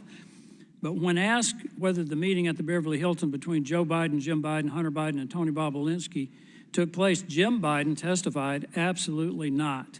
These stories don't match up. Mr. Chairman, Jim Biden also told the committee that Joe Biden did not meet the Chinese businessman Xi Jinping. Rob Walker, by known as a friendly witness committee, said the opposite.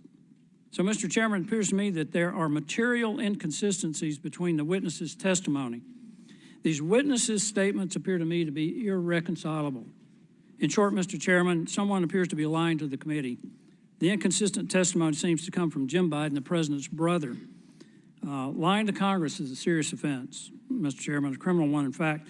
And if the Bidens or anyone else has come before this committee and lied to this committee, I strongly encourage the committee to pursue criminal referrals to the Department of Justice. One last thing that I want to ask, and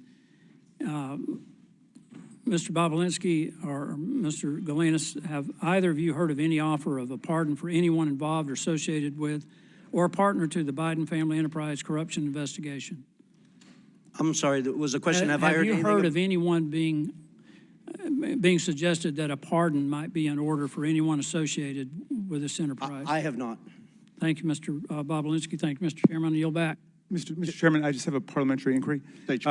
We've heard for months now and seen the photo of that BlackBerry with the cracked screen. Does the committee have in its possession the data from Mr. Bobulinski's phone from which he's allegedly taken these pictures? Because I think we need the data that they keep referring to. And maybe Mr. Bobulinski could just turn it over to us, or we could subpoena it today. We have the images that we have shared with you. Right, I saw the picture of the cracked BlackBerry, but do we have the underlying texts that are being referred to by my friend, Mr. Palmer?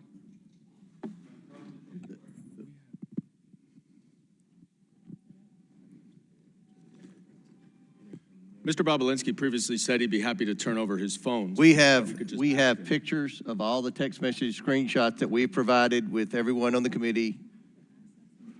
Okay. And all right, well, of course, he's just given us, obviously, the ones he's selected.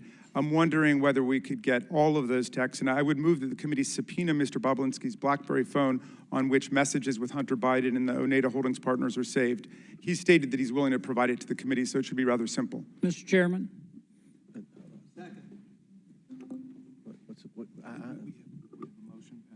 Yeah. Okay, there's a motion to subpoena Bobulinski's BlackBerry. Yeah, with the texts that were just referenced by Mr. Palmer. Chairman, I move the Chair recognizes Mr. Jordan. I move the table the motion. There's a motion to table. I request the motion is to table is not debatable.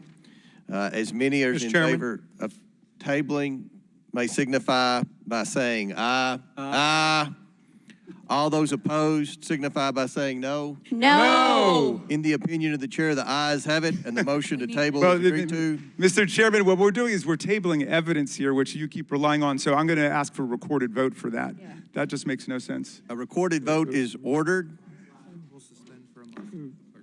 We'll suspend for a moment. We don't, this is a committee hearing. We don't have the clerk. Will somebody go find the clerk? I know.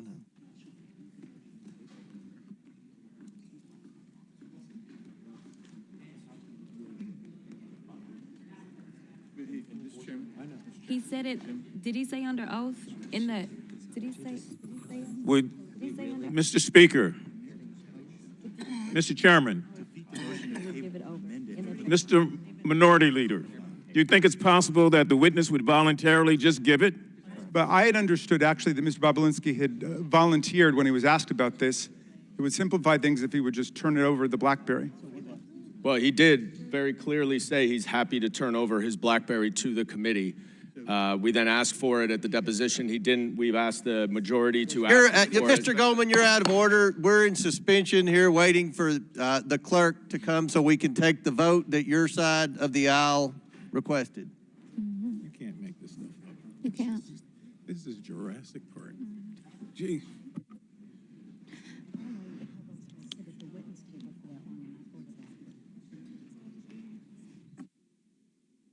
Mr. Ranking Member. Mr. Ranking Member. Yes. I solely want to underscore the importance of this. I'm sorry, gentlelady's out of order. You can come back here and talk to him if you want.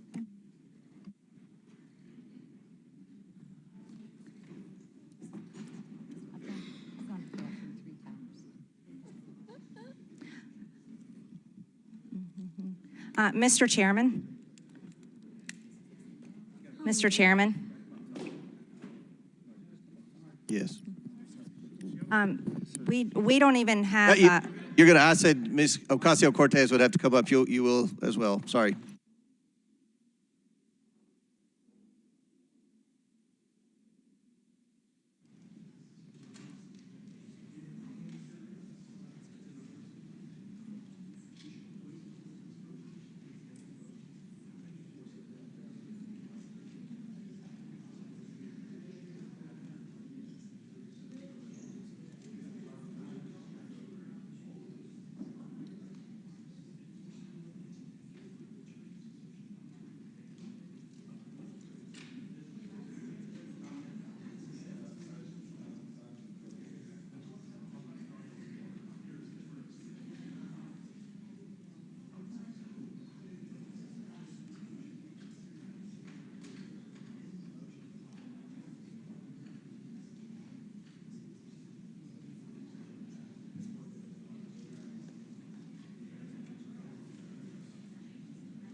Mr. Chairman, just an invitation to regular order. We have Democratic clerks who are faithful to the rule of law and could do this if you're waiting for clerks. And we'll all be here to watch, to document their work. So, I mean, in other words, if you want to conduct the vote with the Democratic clerks, we can do it. Well, a recorded vote is ordered. The clerk will call the roll. Mr. Jordan. Mr. Jordan votes yes.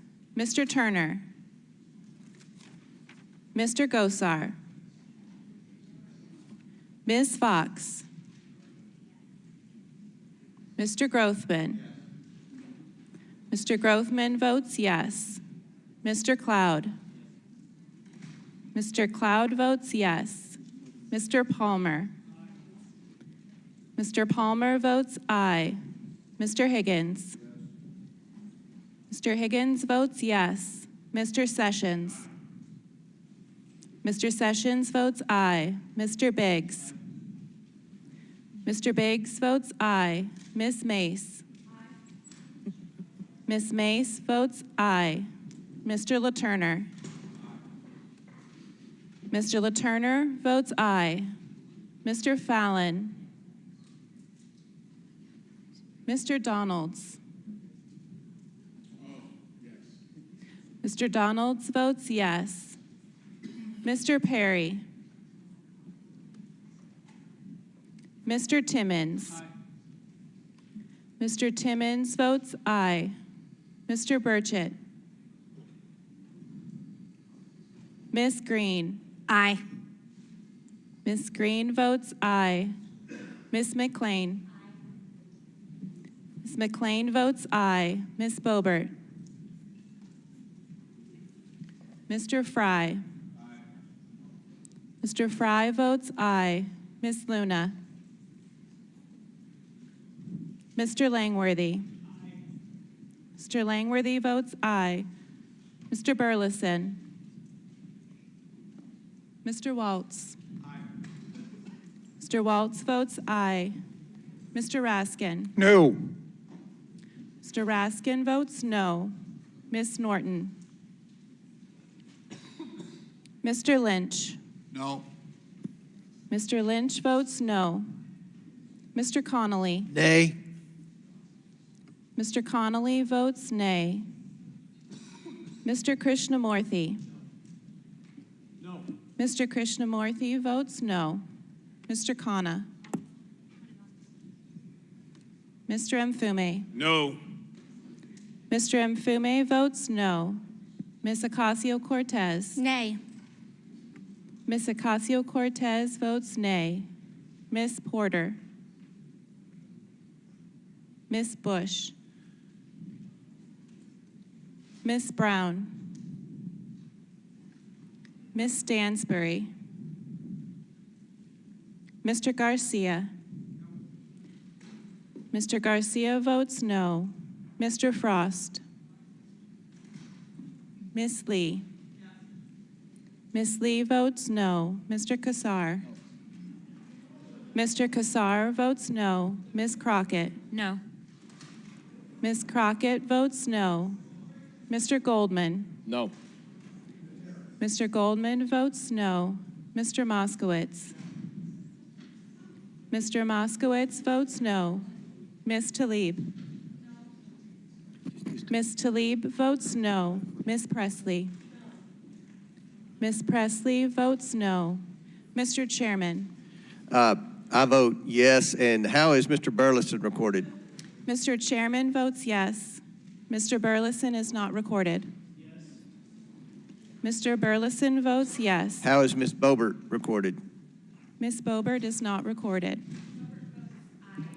Ms. Boebert votes aye. How is Mr. Turner recorded? Mr. Turner is not recorded. Mr. Turner votes aye. How is Mr. Frost recorded? Mr. Frost is not recorded. No. Mr. Frost votes no. Porter? How is Mr. Fallon recorded? Mr. Fallon is not recorded. Mr. Fallon votes aye. How is Ms. Porter recorded? Ms. Porter is not recorded. No. Ms. Porter votes no. Will the clerk tally the report?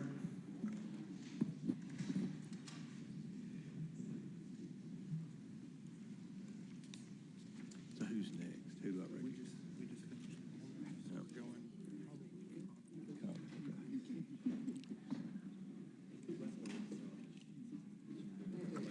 Mr. Chairman, on this vote, the ayes are 21, the nays are 16. The ayes have it. The motion passes. Chair now recognizes Mr. Connelly for 5 minutes. Thank you, Mr. Chairman. Mr. Bobulinski, in your deposition, you were asked about taking a picture of your phone, and you said, and I quote, "I still have that phone. I could put that phone on this table right here, and every person in this room could look at that individual text and validate that it's a legitimate text and the date and time stamp on it. Are you willing to provide the committee voluntarily with the BlackBerry referenced and that phone?" I'm willing to sit in a room with both the chairman and the ranking member with my phone and their staff, and we can go through each and every text message. As I said in my interview, I had a forensics expert plug into my BlackBerry, somebody who's done extensive work for the FBI for over 10 years with an interest of pulling all the data off that phone so I could provide it to the committee. Unfortunately, they were using Cellbrite software, which is off the phone. Okay. So I am more than willing to sit in the room with the Mr. Chairman and the ranking member and their staffs with that BlackBerry fully charged, and we can go through each and every message if Well, that's helpful. that's some progress, and I appreciate that, but you can understand, I'm sure, why the committee wants to look at prima facie evidence on its own. Well, I can't, Excuse me, sir. Excuse me, sir. That I This haven't is, cooperated. Mr. Bobulinski, this is my time. You can understand why we would want to look at evidence raw and unvarnished so that we can make our own determination. But thank you for your willingness to cooperate, at least at that level. Mr. Parnas, you observed back in 2023 in a letter you sent to Chairman Comer that there were flagrant examples of Giuliani interfering in Ukrainian politics, unquote. Why would Giuliani be interfering in another country's politics? I mean, Giuliani would do and say whatever he needed for the purpose of getting the information he wanted to secure Donald Trump 2020 election. So just a prime example of one of the things he did. He had a close relationship with then a boxer, Vladimir Klitschko, who was then the mayor in Ukraine. When the new president came over, there was rumors about maybe him not staying in office as mayor of Ukraine. Klitschko flew to New York, met with Rudy Giuliani, and then on a meeting that we had with Andrei Yermak in Spain that was relevant, had to do with President Zelensky announcing an investigation into Joe and Hunter Biden. At that meeting, he also brought up the Klitschko situation and basically told Yermak that if Zelensky got rid of Klitschko, President Trump and the American people would be very upset about that because we love him and he needs to be in there. So was Giuliani just doing this as a rogue on his own because he was a patriotic American who loved Donald Trump, or had somebody encouraged him to engage in this kind of political interference in another country? I mean, I think he was encouraged by Donald Trump. Personally? Personally, yes. That's your testimony? Yes, sir. Thank you. In your letter, you also said that Mr. Giuliani was to, quote, deliver a precise message in very strict words, unquote, with respect to the administration of the then newly installed president of Ukraine, President Zelensky. What did you understand a very strict message, or a message of very strict words construed, and what was that message that you delivered that was in very strict words? Yes, Congressman. He basically told me not to be nice, to be very stern, and relay the message that unless Zelensky announced an investigation into the Bidens by Monday, this was Sunday, that there would be no cooperation, no aid to Ukraine from the United States, and the Vice President Pence at the time that was scheduled to appear for the inauguration would not appear to the inauguration. That would seem to corroborate that very famous and beautiful telephone conversation between President Trump then and President Zelensky, basically saying, but I need a favor, and hinting that there'd be withholding of military aid until that favor was delivered. Is that fair? Oh, absolutely. I was a part of setting up that phone call, that famous phone call that Trump had with Zelensky. I think your testimony is very important, Mr. Parnas, and it's under oath. Yes, sir. I thank you. I yield back. Chair now recognizes Ms. Taylor Greene from Georgia for 5 minutes. Thank you, Mr. Chairman. Joe Biden continues to lie to the American people about his role in his family's businesses. In 2020, he stood up on stage of a presidential debate and told the American people that his family didn't take any money from China. That was a lie. Not only was it a lie, he knew it was a lie. He knew it because he met with his son Hunter Biden's Chinese business associates. I want to talk about CEFC, which is the China Energy Fund Committee. Mr. Bobulinski, who is Chairman Yee? Chairman Yee was the chairman of CEFC. Thank you. Jim Biden told the FBI and IRS that Chairman Yee was the protege of Xi Jinping, the leader of China and the Chinese Communist Party. Mr. Bobulinski, Rob Walker told this committee that Joe Biden met Chairman Yee. Are you aware of that? Yes or no? I am now. I wasn't at the time. And Joe Biden also met with you, is that right? Yes, he did. Twice. Who is Director Zhang? Director Zhang was the number 2 at CEFC. The executive director of CEFC, the number 2? Yeah, he was the number 2 executive, but really the point person that I worked with and the Biden family worked with, and he's the individual that Hunter Biden was shaking down at the end of July 2017, demanding that they fund the $10 million. They ultimately sent $5, but $10 million directly to Hunter Biden's account, Owasco. Thank you, Mr. Bobulinski. I want to show you a text message that Hunter Biden sent to you and his other business associates. I'm holding it right here. I'll read it to you. Hey, Tony, I have an idea. In light of the fact we are at an impasse of sorts, and both James' lawyers and my chairman gave an emphatic no, I think we should all meet in Romania. He's speaking about my chairman. When Hunter Biden came in for his deposition, he said that he was referring to Chairman Yee, and that the rest of your group referred to Zhang as a different chairman. Does this make any sense to you? That's a lie. I never heard Director Zhang referenced as chairman, and I had direct communications with Director Zhang over WeChat, met him in Romania, met him in Moscow, met him around the world in New York, trying to develop this business, and he was never referred to as the chairman, first of all. Second of all, that makes absolutely no sense in the context of this message because we are discussing Oneida Holdings, LLC. Thank you. So he was not the chairman, just to clarify. Yes, correct. Or no? Okay. So I want to show you another text. When he said his chairman, he was talking about his dad. This is from Rob Walker. It didn't seem to make much sense to Rob Walker either. So he said that when Hunter, he said this to you, when Hunter was talking about his chairman, he was talking about his dad. When Rob Walker came in to give his transcribed interview to the committee, he basically said, well, Hunter was high or confused or mad. And Rob Walker said that he was just trying to calm things down between you and Hunter. But that doesn't really answer the question about who Hunter Biden is talking about.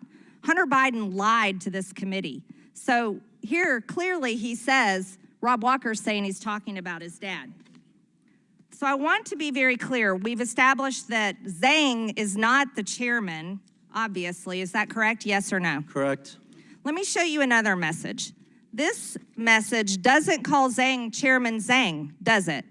It just says the Chinese want to do business with the Bidens. As a matter of fact, it says, both coming to be my partner, to be partners with the Bidens, with an S. He, Zhang, is implied, has implied that the number 1 has made it clear and available to him. Who is the number 1? The number 1 is Xi Jinping. Xi Jinping, the president of China? Yes or no? The leader of the Communist Party, the CCP? Yes. Is the number 1? Yes, that's the number 1 that Hunter was referencing in that message. Now, let's be very clear. This was in 2017, but I would like to make it known for this committee that Joe Biden told the press in 2016, as a matter of fact, I quote, yeah, I am going to run in 2020. He told the press in 2016 that he was running for president of the United States in 2020. So here is the Bidens doing business in China in 2017 when everybody knew he was planning to be president of the United States. Do you see that to be a serious problem, Mr. Bobulinski? I do, and I wish this committee would thoroughly investigate it and focus on all the evidence that the SDNY has on CFC. They had FISA warrants, so they were recording conversations, and I wish they disclosed all that data and fact to this committee. Thank you, Mr. Bobulinski. I yield, Mr. Chairman. Gentlelady yields back. Chair now recognizes Mr. Christen for 5 minutes. Thank you, Mr. Chair. Mr. Parnas, Rudy Giuliani tasked you with, quote, a mission to travel the globe to find dirt to damage the Biden's reputation in the 2018-2019 timeframe, right? Correct, yes. And this was in an effort to secure Trump's Re-election as president in 2020, right? Correct, yes. And by dirt, you mean evidence of wrongdoing or criminality, right? Yes, sir. And in your travels, you found, quote, precisely zero proof of the Biden's criminality, right? Correct. And there was no evidence of the Biden's corruption in Ukraine because, as you said, there truly was none, right? Correct, yes, sir. Now, interestingly, you have looked for dirt around the world about the Bidens and specifically Joe Biden in particular, and you say the FBI, CIA, NSA have all failed to produce any evidence of criminal wrongdoing, right? Correct. Not only that, but former Ukrainian President Petro Poroshenko stated, quote, there's not a single word of truth to these allegations about Joe Biden, right? Absolutely, yes, sir. Now, there's a guy named Yuri Lutsenko, who's the former prosecutor general of Ukraine, and he also, quote, confirmed that nothing ties the Bidens to criminal activity in Ukraine, right? Correct. And then there's another prosecutor general named Viktor Shokin, who also said he conceded, quote, that he had no evidence that either Joe or Hunter Biden had ever interfered with Ukrainian law, right? Yes, sir. And the reason you know this is because you talked to each of these people, right? Yes, sir. And your job was to try to dig up dirt or manufacture dirt, right? Yes, sir. And yet we have conducted months of hearings, and because there's been no evidence of wrongdoing, you've called this whole impeachment inquiry a, quote, wild goose chase, right? Yes, sir.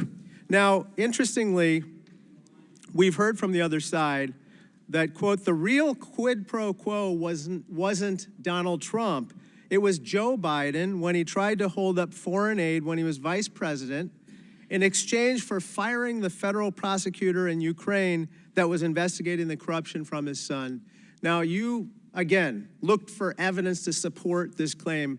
There is no evidence, correct? Correct, that was false. In fact, firing the prosecutor would make it more likely that they would go after the company in question, Burisma, not less, right?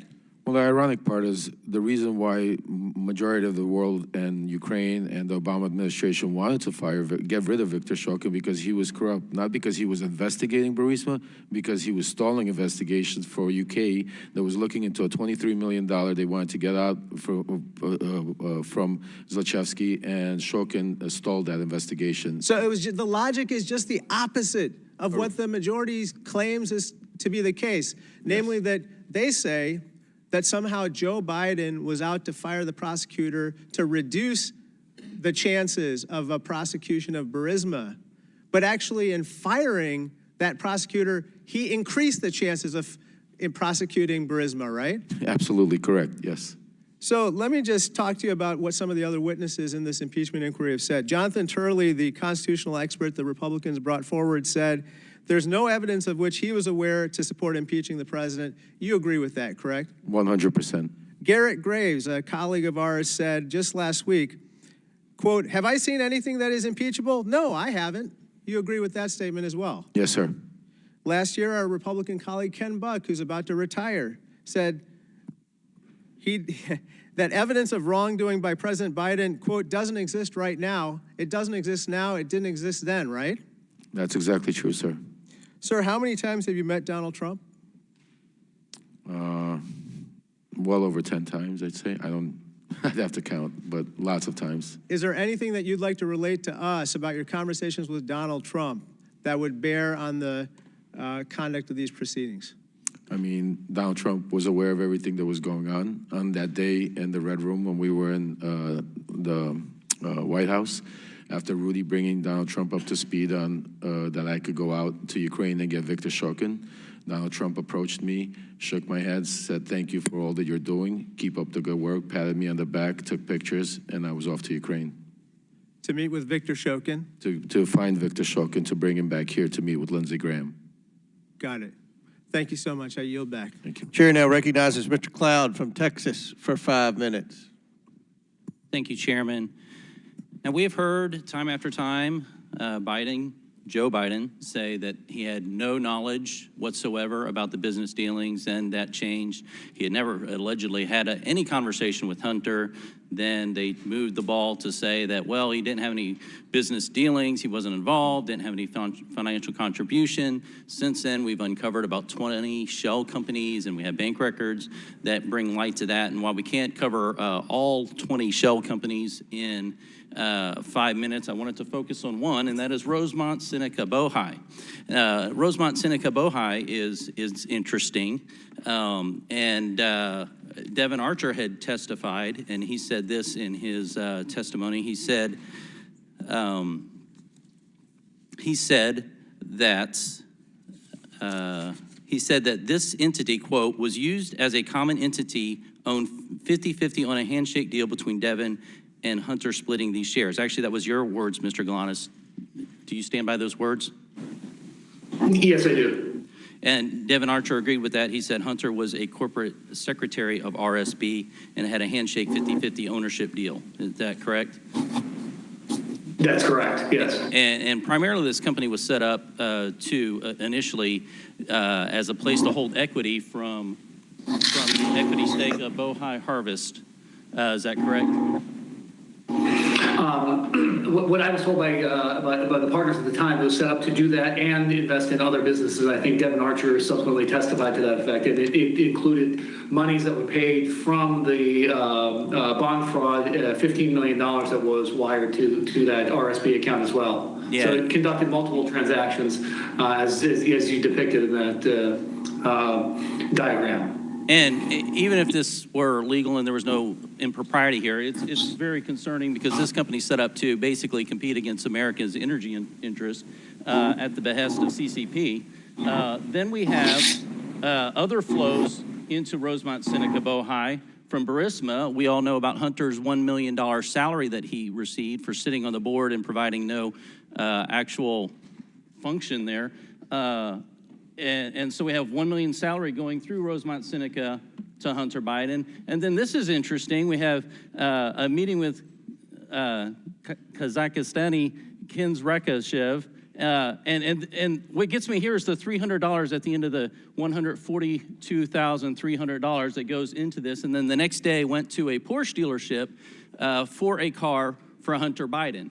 Now, what's interesting about all this, of course, is that each of these not only flowed money through the shell companies to Hunter Biden, but each of them also involved important meetings with, of course, President Biden. And so on December 4th, we have coffee with Jonathan Lee, who was one of the members who started Bohai Harvest.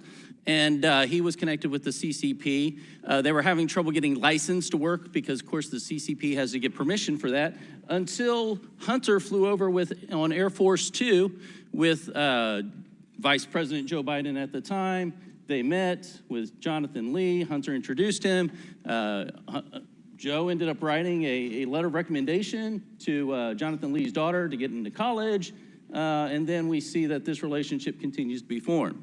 Of course, in the Ukraine, we know that April 16th, 2015, Joe Biden had dinner with a Burisma official at Cafe Milano. Seemed to be a popular spot because Joe Biden also had dinner with Kens Rekashev there. All in flow to going here. And of course, as Tony Bobulinski has pointed out several times, this all comes down to eventually the one big guy who gets 10% for the big guy. And so we know that all this money flowed through this to get to Hunter, and then we know, of course, that 10% went to the big guy. So, Mr. Bobulinski, does this general pattern of Hunter offering foreign access to Joe Biden, Hunter gets paid, and then Joe gets a share of that, is that basically what the general practice across many of these shell companies were? Congressman, as I outlined, the big guy is clearly Joe Biden.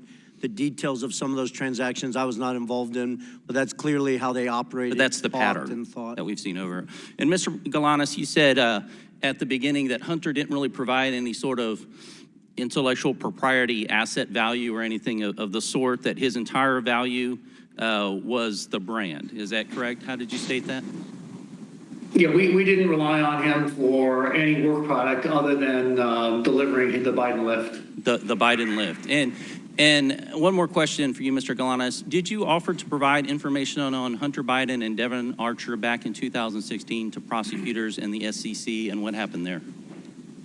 Yes, through counsel, I had offered to provide information specifically on that to the SDNY. And I subsequently also did the same thing to the Securities and Exchange Commission, which was interested in, subsequently was told to quash that interest. I understood that to be an order from the Southern District of New York to quash the SEC information. Thank you. Chairman, I yield back. Gentlemen's time's expired. Chair now recognizes Mr. Goldman for 5 minutes.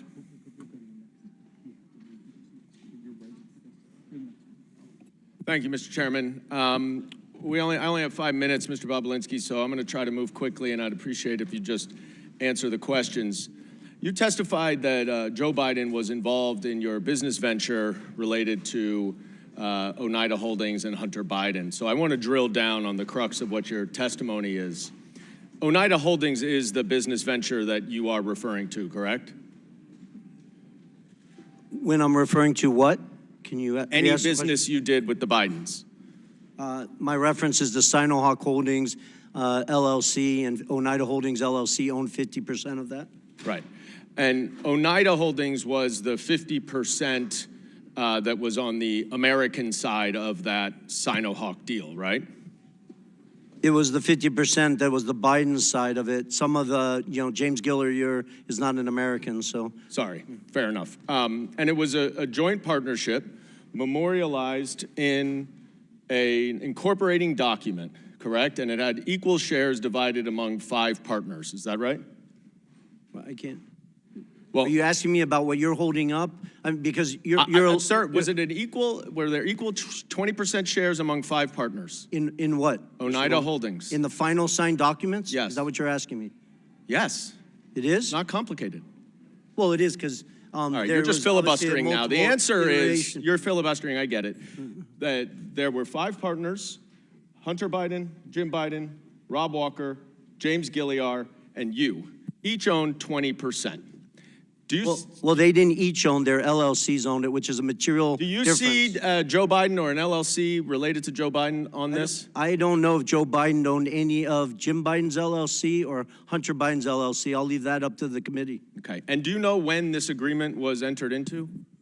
The poster board that you're holding up, or the actual legal document that was signed? The agreement, sir. The agreement. The agreement was signed May 22nd, 2017. Who was the vice president then? May 22nd, you said? I think it was Mike Pence. And who was the president? Donald Trump. Okay. And when did you first meet Hunter Biden? I first met Hunter Biden in early 2017. When? When in 2017? The day or the month? An hour Month or is a good. Month? I believe I briefly met him in New York, but I spent, the first meeting I had extensive time with him was in early May 2017. And that was around the same time that you had those 2 meetings with Joe Biden, right? It was, but prior to that, I had numerous discussions with Hunter. You have said I had lawyers working through the documents that you're Can I please reclaim my time, sir? As I said, we have to move quickly here. Unfortunately, in your testimony earlier today, one of my colleagues asked you about that meeting at the bar, 45 minutes to 60 minutes. And you were also asked about that in your transcribed interview. And in neither of your answers did you mention any discussion that you had at that meeting with Joe Biden about the Chinese business venture. Yet, in grandiose terms here today, you have declared that Joe Biden was involved and that you have mountains of irrefutable evidence to support it. So let's look at the mountains of irrefutable evidence. You provided the committee with a screenshot of a text message that is between James Gilliard and you, dated May 11th, 2017. You see this? I don't know if you can see it. If you can't see, it's just you and James Gilliard, though, right? You remember this text message, I'm sure. Generally, yes. All right. And in it, Gilliard writes, "Man, you are right. Let's get the company set up, then tell H and family the high stakes and get Joe involved. And 2 days later, Mr. Gilliar sent an email to you, CCing Rob Walker and Hunter Biden, in which he suggested a division of the company and included a proposal of, quote, 10% held by H for the big guy, question mark. You remember that, right? The infamous email with the big guy? Yes, Yeah. I do. Did anyone ever respond to that email? Yes, they did, numerous times. Sorry. Hunter Biden himself did. Excuse me, you're right. Well, no, I think that's important because Hunter Biden has claimed that he didn't Can you answer my respond to it, questions? and he responded to it, I The- believe, you're just 3 going to times. filibuster. I reclaim my time that's running out, but I will say no one responded to the big guy reference for 10. Thank you So for making my what- point. They didn't have to respond because And they then, all knew the big sir, guy was Joe I Biden. reclaim my time. Mr. Chairman, please control the witness. I would like to get a little extra time, Mr. Chairman, because I want to read what Mr. Gilliar said to the Wall Street Journal. Quote, I would like to clear up any speculation that former Vice President was involved with the 2017 discussions about our potential business structure. I am unaware of any involvement at any time of the former Vice President. The activity in question never delivered and project revenue. 9 days later, the agreement without Joe Biden was signed. You and James Gilliar wanted Joe Biden involved, and that is why Hunter Biden dumped you and did the business That's a on his blatant own. lie, Mr. And I yield Goldman. You back. know better. Chairman's time's expired. Chair now recognizes Mr. Higgins from Louisiana for 5 minutes. Thank you, Mr. Chairman. Mr. Bobulinski, thank you for being here today, and we appreciate the candor of your responses, sir, which is reflective of the way you handled yourself in private testimony and deposition. So I thank you for communicating truthfully to the American people today. I'm going to ask you about the China Energy Fund Committee, the CEFC. You familiar with that, sir? I am. Was this a multi-billion-dollar company, like a Fortune 500 company at one time? It's even bigger than that. If you go back and look at its financials in 2016 and 17, it was probably one of the 5 largest private companies in China. So exactly. So this was a major operation that had a lot of money, and apparently, I'm going to hold up a memo here from this is a chart from the second bank memo, and it shows disbursement of a total of almost $24 million for diamonds. So you have a major Chinese company spending a lot of money on diamonds, and apparently diamonds were used as a means of payment for the Biden family. We know that the Bidens have testified that admitted to having 2 diamonds. We suspect that there are many, many more, $23 million worth of diamonds. Are you familiar with the exchange of valuable assets to pay the Bidens other than electronic transfers of monies? Are you aware of payments in diamonds, payment in cash, payment in board memberships, et cetera? Am I generally aware of it, Yes, or was sir. I involved? Yeah, I read Jim Biden's and Hunter Biden's transcript multiple times. Jim Biden in that transcript references 2 diamonds that were given to Hunter Biden. One, he implies, was in 2015 by an individual who he couldn't recall his name, but the individual's name is Scott O., who was a surrogate for CFC. And then apparently a second diamond was given at a meeting in Miami, and I really want to set the record clear. I was not at that physical meeting. I was in Miami, but I was not at that physical meeting. That's what I told the FBI in my transcribed interview. Are you aware, Mr. Bobulinski, of a pattern of bribery, of bribe payments coming from the China Energy Fund Committee? I appreciate that question. I wish everyone on this committee would read the 1,200 pages of testimony in an 8-day trial in the SDNY where Mr. Goldman used to work while the actual trial was going on, that accused numerous executives, ultimately Patrick Ho, of corruption, bribing, leaving shoeboxes of cash to a variety of political figures in Africa. Exactly. So, Mr. Bobulinski, from your perch, within the Biden family operations and their interactions with major businesses in China in the exchange of millions of dollars that are known. We've tracked them through bank records, through suspicious activity reports, through emails, through communications that this committee has documented. There's no debate that millions and millions of dollars flowed into the Biden family's bank accounts. But the existence of other forms of payment is fascinating because diamonds are untraceable. We really don't know how many diamonds the Bidens received, do we? We don't. And for somebody who's been to mainland China probably 10 plus times, Hong Kong probably 15 plus times, Yeah, I had hundreds of people, Congressman, I had hundreds of people working for me in mainland China. At one point, I never got a diamond from any businessman or woman. So, Mr. Bobulinski, I shift quickly to a text message.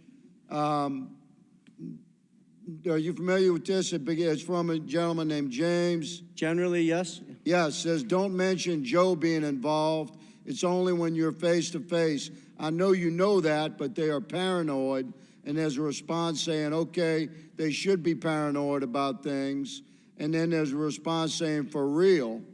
So what is meant by don't mention Joe being involved? It's only when you're face to face. I know you know that, but they are paranoid. Well, I think it outlines how the Bidens operated, not specifically just with CFC. You have Galanis here testifying and numerous other witnesses that have given you a tremendous amount of evidence that outline they worked to obfuscate it, create layers of obstruction. That's the reason why Rob Walker was getting sent millions of dollars instead of Hunter Biden directly. That's the reason why Devin Archer was receiving millions of dollars instead of going to Hunter directly. You guys have a mountain of evidence that stacks high and answers that question on how they obfuscated. They lived in a world of plausible deniability. Thank you, Mr. Bobulinski. Mr. Chairman, my time has expired. I yield. Chair now recognizes Ms. Norton from D.C. for 5 minutes. Thank you, Mr. Chairman. Mr. Galanis, thank you for appearing voluntarily for this hearing from Alabama. I understand you are currently serving a 189-month sentence in federal prison, almost 16 years, after being convicted of not one, but two, but not one, not two, but three different schemes. The victims of your schemes, as the judge who presided over your criminal prosecution noted, included, and here I quote, one of the poorest Native American tribes in the country, as well as pension funds held for the benefit of transit workers, longshoremen, housing authority workers, and city employees, hardworking people, everyday people, among others. The court also noted that you personally benefited from these schemes, and again I quote, using over $8 million, almost $9 million, for lavish personal expenditures, including home expenses, automobiles, travel, clothing, jewelry expenses, and meanwhile, investors were left with nothing. But this is not your only encounter with prosecutors. In another case, the Security and Exchange Commission charged you in 2005 with accounting fraud in connection with your involvement with Penthouse magazine. And in 2010, you were convicted of attempted tax evasion and were sentenced to 5 years probation in order to pay nearly $2 million in restitution. In imposing your prison sentence, the judge noted that you are, and here I quote, an extremely talented man, extremely gifted in his interpersonal skills, uncommonly so. He is very persuasive as an individual, and those were the tools in his tool bag of the fraud he committed and the people he ensnared, his intelligence, his interpersonal skills, his charm, if you will, And this is something that is not unseen in people who are commonly referred to as con artists. Another judge who presided over your case referred to you as, quote, a skillful con artist. A skillful con artist, that is who my Republican colleagues are relying on to carry their water in this sham impeachment inquiry after their last star witness, the author of the infamous FBI Form 1023, was indicted for lying and outed as a likely Republican agent. It is time we put an end to this pathetic and desperate inquiry. I yield my remaining time to Ranking Member Raskin. Ms. Norton, thank you very much.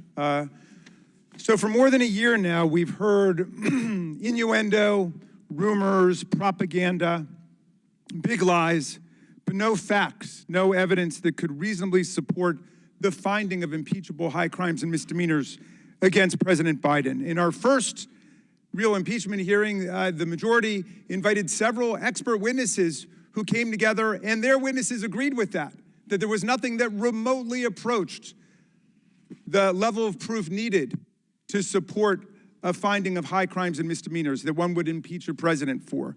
And now we come back again today, and the majority has two witnesses. One, the designated con man as determined by two different federal courts, not without talent, but someone who deploys his talent towards the purposes of exploiting Native American Indian tribes, pensioners, and other innocent investors.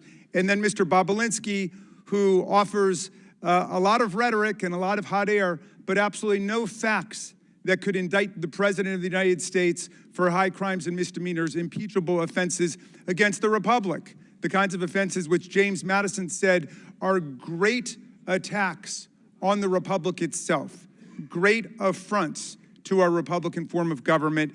And nobody on their side can even tell us what is the impeachable high crime and misdemeanor, which suggests that they are moving in the direction of criminal referrals, and they should start by looking at their own witnesses. I yield back to you, Mr. Chairman. And I'd like to remind the ranking member and Ms. Norton, the witness, Mr. Galanis, was partners with Hunter Biden. That's why he's here. We have their partners. You could have invited partners, but you invited this guy. Yeah, Donald Trump's partner, Mr. Parnas, who was working with Donald Trump and Rudy Giuliani. Rudy Giuliani's partner. Okay, yeah. All right. Chair recognizes Mr. Goldman. Yeah, we got a variety of things I'd like to go through, but first, Mr. Lynch complained about Mr. Galanis testifying from prison. So I'd like to ask unanimous consent to enter into the record the Department of Justice's own press release announcing the sentencing of the Democrats' witness, led Parnas to 20 months in prison for, among other things, making false statements. Without objection on Donald Trump's partner. You're Thank you. Now, Mr. Chairman, you know, we had originally hoped that we'd see a few more witnesses to here today. They're not here, but I would like to run a brief tape because I showed up today hoping I'd be asking these witnesses a little bit more about this tape. I know that, you know, there's some mystery, or some people feel it's still ambiguous as to how this prosecutor was fired in Ukraine, and I wonder if this tape could do a little bit more to shed light on why that prosecutor was fired and why we want Hunter Biden and Mr. Archer here today.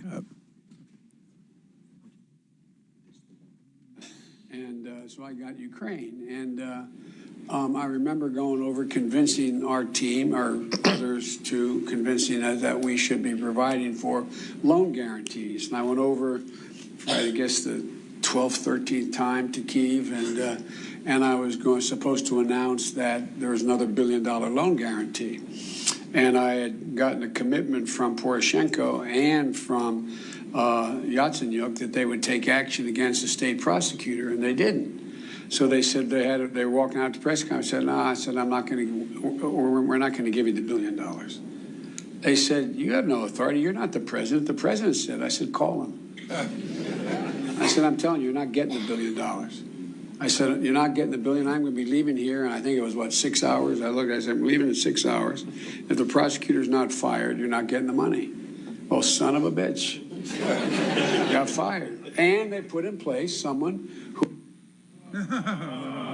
I just wanted to put that up there because I do eventually want further efforts made to get Hunter Biden or Mr. Archer here, because we have Joe Biden himself bragging that they got rid of a prosecutor who would have provided his son's business dealings with a little bit more tough going or more observation. I'll put it that way. Now, Mr. Bobulinski, in previous interviews, in previous interviews with this committee, you said that Joe Biden not only knew about the family's business dealings, but enabled them and participated in them. You went so far as to say, it's clear to me that Joe Biden was the brand sold by the Biden family. Could you elaborate a little bit why you felt that way again? Correct. That's one of the challenging things I've had to deal with over the last 4 years, with a focus of just simply telling the truth. The obfuscation around these facts are just beyond insane. So I'll use a meeting at the Four Seasons Hotel in Washington, D.C. that I was not at, but apparently 8 to 10 Chinese executives of CEFC were at, with Chairman Yi and Director Zhang. Director Zhang I interacted with extensively. And James Gilliar was in that room, Rob Walker, Hunter Biden was in that room. And my understanding, based on Rob Walker's testimony, is that Joe Biden walked into that room, sat down, shook hands with people, and spent 5 or 10 minutes talking about his family, I guess. I was not in the room. People have tried to obfuscate that meeting like Joe Biden was walking in there to ask about the weather. And Rob Walker said that the Chinese didn't even know that Joe Biden was the former vice president of the United States, which is beyond absurd. The power that those 10 Chinese individuals had to go back to mainland China and say that they were in a room with Joe Biden is the value of what they were giving. Okay. You stated that the Biden family concocted a scheme to give Joe plausible deniability. Could you elaborate on that a little bit? Well, I would just point to all the different text messages and communications. They call him the big guy. I wasn't involved with Mr. Galanis or Mr. Archer, but they're giving you numerous data points. There was obfuscation. They didn't use his name. They used the big guy. You weren't supposed to talk about it. It was just, you know. And you personally met with the vice president? I did twice. Okay, and it was obvious. Did he say anything that indicates that you wanted him to help his son, that sort of thing? Well, he thanked me for helping his son and his brother and asked me to keep an eye on them as I walked him out to his car after he gave his speech on the second meeting of the Milken Conference. Okay, just one other follow-up, and this is kind of maybe a vague question, but I'd like to know it. One of the things that disturbs me about that is the interaction with the Chinese, or that's what we're dealing with today, but obviously other countries as well, that apparently in their own mind, the way you deal with the United States is the way you deal with say, a corrupt city council or something like that. In other words, you know, you give them money and you get what you want. Do you want to comment on that, or did you hear any stories about that, or did you hear stories that they were surprised how easy it was to buy the U.S. government? Well, I think it was time's expired, but answer the question. But please feel free to answer the question. Yeah, I think CFC, and there's tremendous evidence, believed that they were bribing the Biden family, and they were doing it via Hunter Biden. It's kind of shameful. Thank you. Very good. Chair now recognizes Mr. Khanna for 5 minutes. Thank you, Mr. Chairman. Mr. Parnas, can you tell me about your meetings with Dmitry Firtash and why you believe the Trump campaign used his services? Yes, well, I was sent to meet with Dmitry Firtash because Dmitry Firtash had resources. He's an oligarch that was in Vienna waiting to be extradited to the United States, but he was very close with Vladimir Putin, Ukraine, and lots of characters in that part of the world. And my objective at the time was to have him help us lean on Mykola Zlochevsky and get dirt on the Bidens. And what type of dirt were you trying to get? We were searching for Hunter's hard drive that we were told was out there. We were searching for bank records to validate certain bank records that was given to me, Hunter's personal bank records that was given to me by John Solomon that he said he got from the FBI. to validate certain payments that were going for car purchases. But the objective was to try to find a link from any of the payments that would go into Joe Biden's account. And who told you to get this dirt? Well, who told me? Rudy Giuliani. Anyone else that you remember? John Solomon. I mean, everybody that was part of the team. I mean, did Bill Barr know that you were involved in getting this dirt? Absolutely. Bill Barr was notified of our investigation from the day he took office. Did you ever have a conversation with Bill Barr of being lenient towards Dimitri in his role, in Bill Barr's role as Attorney General? I personally did not, but I was witness to Victoria Tunzing and Joe DeGeneva having a conversation with Bill Barr about Dimitri Firtash. What did they say to Bill Barr? Basically, they were telling him that the charges were false and that he needs to drop the charges and basically end the case. And why did they tell him to drop the charges on this Russian oligarch? Because Dimitri Firtash was going to help us getting dirt on the Bidens or whatever else the Trump campaign needed. So my understanding is you have the Trump campaign telling you to talk to a Russian oligarch to get dirt on the President of the United States for political reasons, and then someone from the Trump campaign is talking to the Attorney General to drop the charges because this foreign national is helping get dirt on a political candidate? Absolutely. Did Bill Barr indicate any willingness to drop the charges? After a meeting that Victoria Tunzing and Joe DeGeneva had with DOJ, they came back and informed me that we're going to Vienna because to tell Dimitri Firtash everything's going to be okay. Do you know if Bill Barr in any way told you to say that? I was not privy to in that meeting, no. Do you have any evidence that Bill Barr would have indicated to signal to Dimitri that the charges would be dropped? Only from conversations from Rudy Giuliani or Victoria Tunzing. And what did they say about what Bill Barr said? They basically told me that this would be taken care of as long as Firtash played ball, and that's the message they relayed to me to tell Firtash. And they said that Bill Barr was conveying that to them directly? Yes, after meetings. There were several meetings. There was a private meeting at where Rudy Giuliani went and bumped into actually Bill Barr at the Trump International Hotel, and he used that as a moment to take him aside, speak to him. And then there were certain official meetings through official channels where Victoria Tunzing met with him. So, yes. Do you know anything, if anything was done with the charges? Till this day, Dimitri Firtash is not here. Do you believe that Bill Barr should be investigated for his conduct in potentially dropping these charges? I absolutely believe that, but not only that, I believe Bill Barr should be investigated into the cover-up and trying to silence me to get the truth out of what really happened in Ukraine. And explain the cover-up and what you believe he should be investigated with your last minute. My arrest was set up strictly to shut me up, to seal my documents, take away all my information, and turn me into a crazy man that had no way to prove what was going on. But the real story was Bill Barr was trying to save Donald Trump from impeachment and use me as a scapegoat. What he didn't realize was Donald Trump was not going to stop and was continue doing what he wanted to do. And that's why it blew up in Bill Barr's face. He also hired special counsel at the time, Brady, to look into Ukraine. When we tried to reach out with my attorney to special counsel Brady, he never returned our phone call. Nobody wanted to hear anything I had to say that had to do with Ukraine, Donald Trump, or Rudy Giuliani. Mr. Chairman. Wait, will the gentleman yield? Yes. Thank you. Mr. Parnas, I just want to say you have stuck to the facts today. We don't hear bombast and rhetoric from you, but you're telling a true story, and you've conducted yourself with great purpose and great dignity, and I know your son is here with you today, and I hope he and the rest of your family are proud of what you're doing for America. Yield back. Thank you. Chair now recognizes Mr. Donalds from Florida for 5 minutes. Thank you, Chairman. It's been an interesting hearing so far. Let's actually get to the actual paper trail of money flow from the CEFC into the bank account for President Joe Biden. And I want to start with a text message, July 31, WhatsApp text message between Hunter Biden and one Mr. Zhao. Real quick, Mr. Bobulinski, who is Mr. Zhao?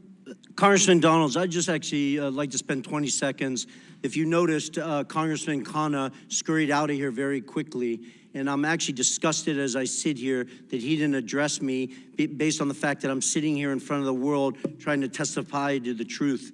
In October 2020, I have messages I'm willing to produce to both the Democrats and the Republicans that Ro Khanna sent to me saying, you have You have always demonstrated to me that you're nothing but an honest, with the highest integrity individual, and I was begging for him to go on CNN and tell the world in October 2020. I have extensive emails with Congressman Ro Khanna in 2021 and 2022 where I begged him and his staff to sit down with me and look at my BlackBerry phones that the Democrats are so focused on, to hire forensics experts and go through all of the factual information I had. So the fact that he did not even address me and then scurried out of here is disgusting to me. All right. Sorry, Mr. Donalds. I'll answer your question now. All right, so we're gonna have to come off of that because now we're at 3 minutes, 30 seconds.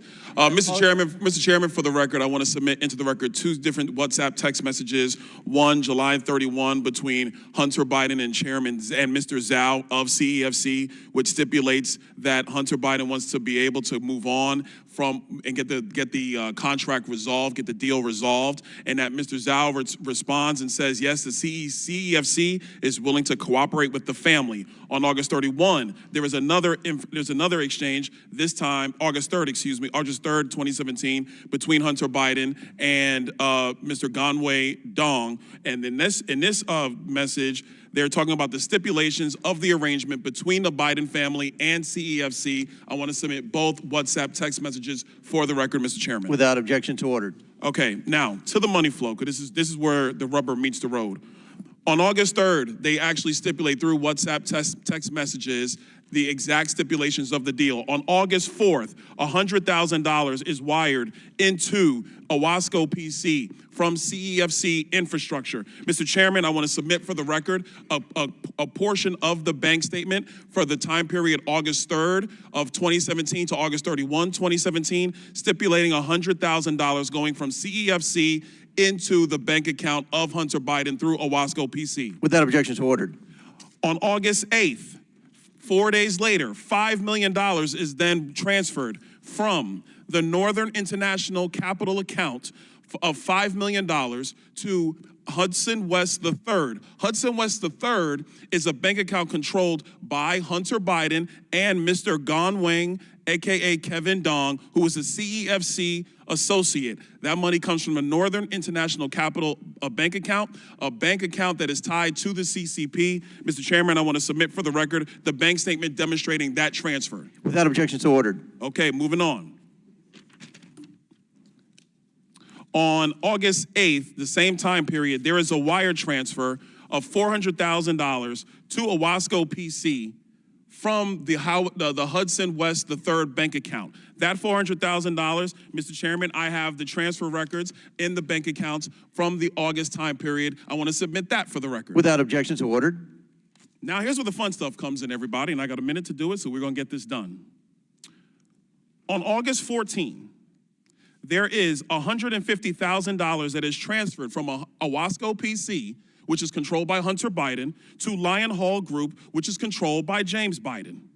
I have the records here, Mr. Chairman, of the $150,000 that has gone to Lion Hall Group from Owasco PC. I want to submit that for the record. Without objection to ordered. On August 28th, and I believe we have a screenshot for everybody in the room. On August 28th, Mr. Chairman, we have the withdrawal ticket from Lion Hall Group that is signed by Sarah Biden, who is the wife of Jim Biden, for $50,000 to withdraw from Lion Hall Group. I want to submit that withdrawal receipt for the record. Without objection to ordered.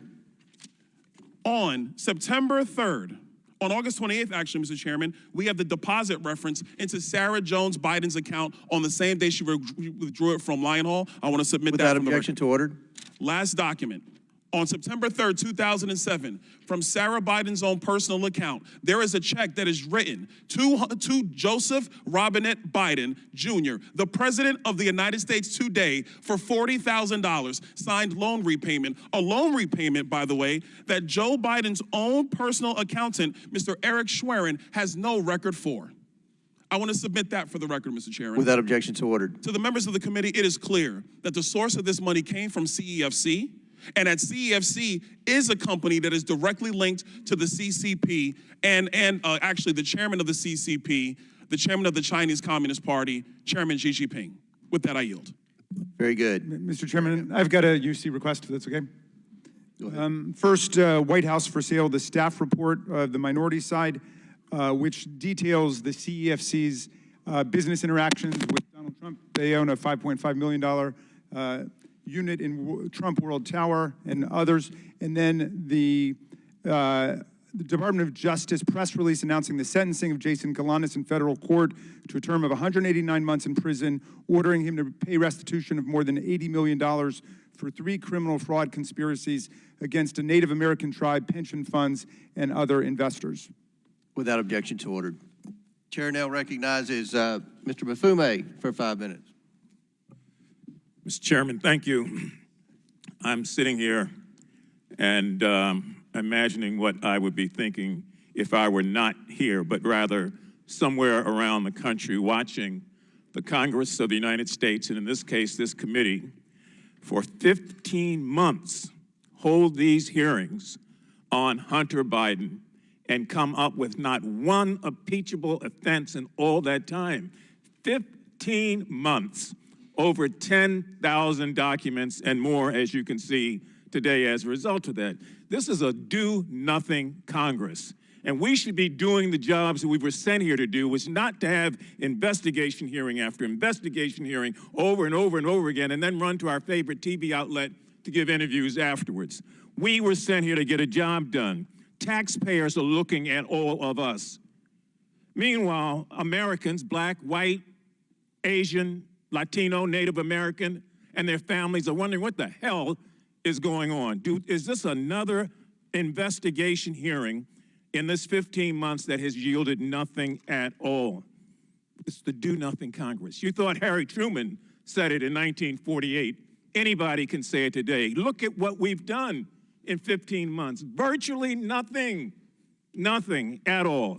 Senior citizens sit in their homes and watch C-SPAN or some other outlet carry this. Some of them sitting in nursing homes, all of them worried about losing their Social Security. They're on fixed incomes, and they expect the Congress to use its time and its energy to deal with things that affect them directly. Students are defaulting on loans to colleges all over the country, and no one wants to talk about that. Healthcare is inadequate in most places in this country, and diseases are ravaging our communities, and people assume that at some point the Congress will deal with that.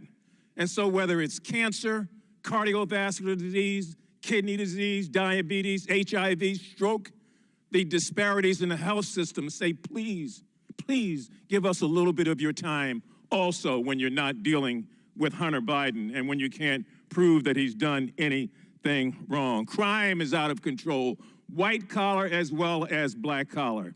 And assault weapons are still being used every day to shoot and kill innocent children and Americans. And we're sitting up here talking about something that we've talked about for 15 months with no substantial evidence. Can't get humanitarian aid to Palestine. Can't get military aid to the Ukraine. Children are looking and wondering what the hell is going on. Is that what politics are about? So we are doing a disservice. I know I'm supposed to be asking questions, and Mr. Parnas, I may have one or two for you, but I am so outraged at a do-nothing Congress, just pointing the finger over and over again, and people are hurting, looking for real help. Can't deal with immigration because Donald Trump calls up and kills the immigration bill, and yet people say that's the major issue, is it? I haven't seen the sort of attention that we thought we were putting to that or anything else. And so this particular hearing will probably be followed by another hearing and another hearing and another hearing until this Congress expires in January of next year. And we haven't done a damn thing to move the ball forward, except make accusations. Life is too short. Now, maybe some of you have a guarantee you're going to be around forever, but I don't. I came to this body first in 1987. I worked under Ronald Reagan and the first Bush and Bill Clinton and Donald Trump and now Joe Biden. This Congress is not doing anything. It's not like the previous Congresses, trust me. That's why people have such a low esteem of those of us who say, well, I'm Congressman so-and-so. People on the street don't buy that. They don't see the action. So I'm done. I know I've exhausted my time. Mr. Parnas, a couple quick questions, and I'll let you go. is it your understanding that Rudy Giuliani worked for an individual identified by the Trump administration as a Russian agent? Yes. Do you know what these Russian line actors were trying to do? Quickly. Push a conspiracy theory about the Bidens. Did you know that, did you warn Rudy Giuliani? Yes, I did. And what was his response succinctly? He told me that he agreed with me, but then proceeded to work with these people behind my back. And these people have been identified as Russian agents. Yes, sir. And we've got a meeting here of Mr. Giuliani with one of those. I'm disgusted, as most people are, about this process. And the only way we get to a point where we get things done is that we learn to talk to one another across the aisle without having another conspiracy theory after another one after another one. You don't buy trust that way. You buy contempt. I yield back. Chair recognizes Lisa McClain for 5 minutes. Thank you, Mr. Chairman. I want to start off by saying I think most Americans are taught at a very young age that you are who you surround yourself with. I think keep that in a premise. As I sat here and listened to everyone talk about how Hunter Biden is just this golden boy. I mean, are we really supposed to believe that Hunter Biden is the golden boy? His associates, such as Jason Galanis and Devin Archer, are felons convicted of fraud, yet he is the golden child. I want to talk about examples of Biden's influence peddling scheme. This time, it was Romania. It follows the same general pattern as we have seen with other countries like China, Russia, Ukraine, and Kazakhstan. Here's the pattern. It's really simple. A corrupt foreign oligarch needs access to the U.S. government. Hunter Biden sells influence to the U.S. government. The oligarchs pay up. So let's just take a deeper dive into this Romanian scheme. Mr. Bobulinski, who is Gabriel Popovich? Gabriel Popovich is a businessman from Romania, probably worth hundreds of millions of dollars, I'd envision. Okay. Is it true that Gabriel Popovich faced corruption charges in Romania in 2015? It is. Thank you. And when you were in Europe with the Bidens to close on that CEFC deal with the Chinese, you separately negotiated with Popovich to get a 17th payment. Is that also correct? I did. Okay. But Popovich did not want to pay him. Is that correct? Correct. You're talking about a 17th payment that would go to Rob Walker, and then Rob Walker would distribute to Hunter Biden. That is correct. And is it because Hunter Biden had failed in the work he was engaged by Popovich to do, which was to get the corruption charges dismissed by the Romanian authorities? Isn't that correct? Well, it's two things, that they had failed to do that, but also that Joe Biden had left the White House at that point. Okay, so there's a dot. So I get 16 payments while Joe Biden's in the White House. Correct. But after Joe Biden leaves the White House, coincidentally, the payments stop. Correct. Okay, just want to make sure that we can connect the dots very simply. But obviously it wasn't a coincidence. Right, I'm not much for coincidences, which neither are the American people. But Mr. Bobulinski, what do you think Popovich wanted Hunter Biden to do? I don't have to think, because Gabriel told me personally he expected, and didn't want the details, he expected Hunter Biden, Rob Walker, and James Gillier to do whatever was necessary to impact his case in Romania. How do you know that? Because Gabriel Popovich told me that. From his mouth? Yes. Okay, so there's another dot that we can connect. Would that be a conspiracy theory? That's not a conspiracy theory.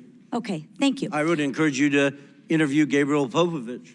Thank you. Lastly, after claiming he wanted a public hearing, Hunter Biden decided to skip today. Why do you think he skipped the hearing today?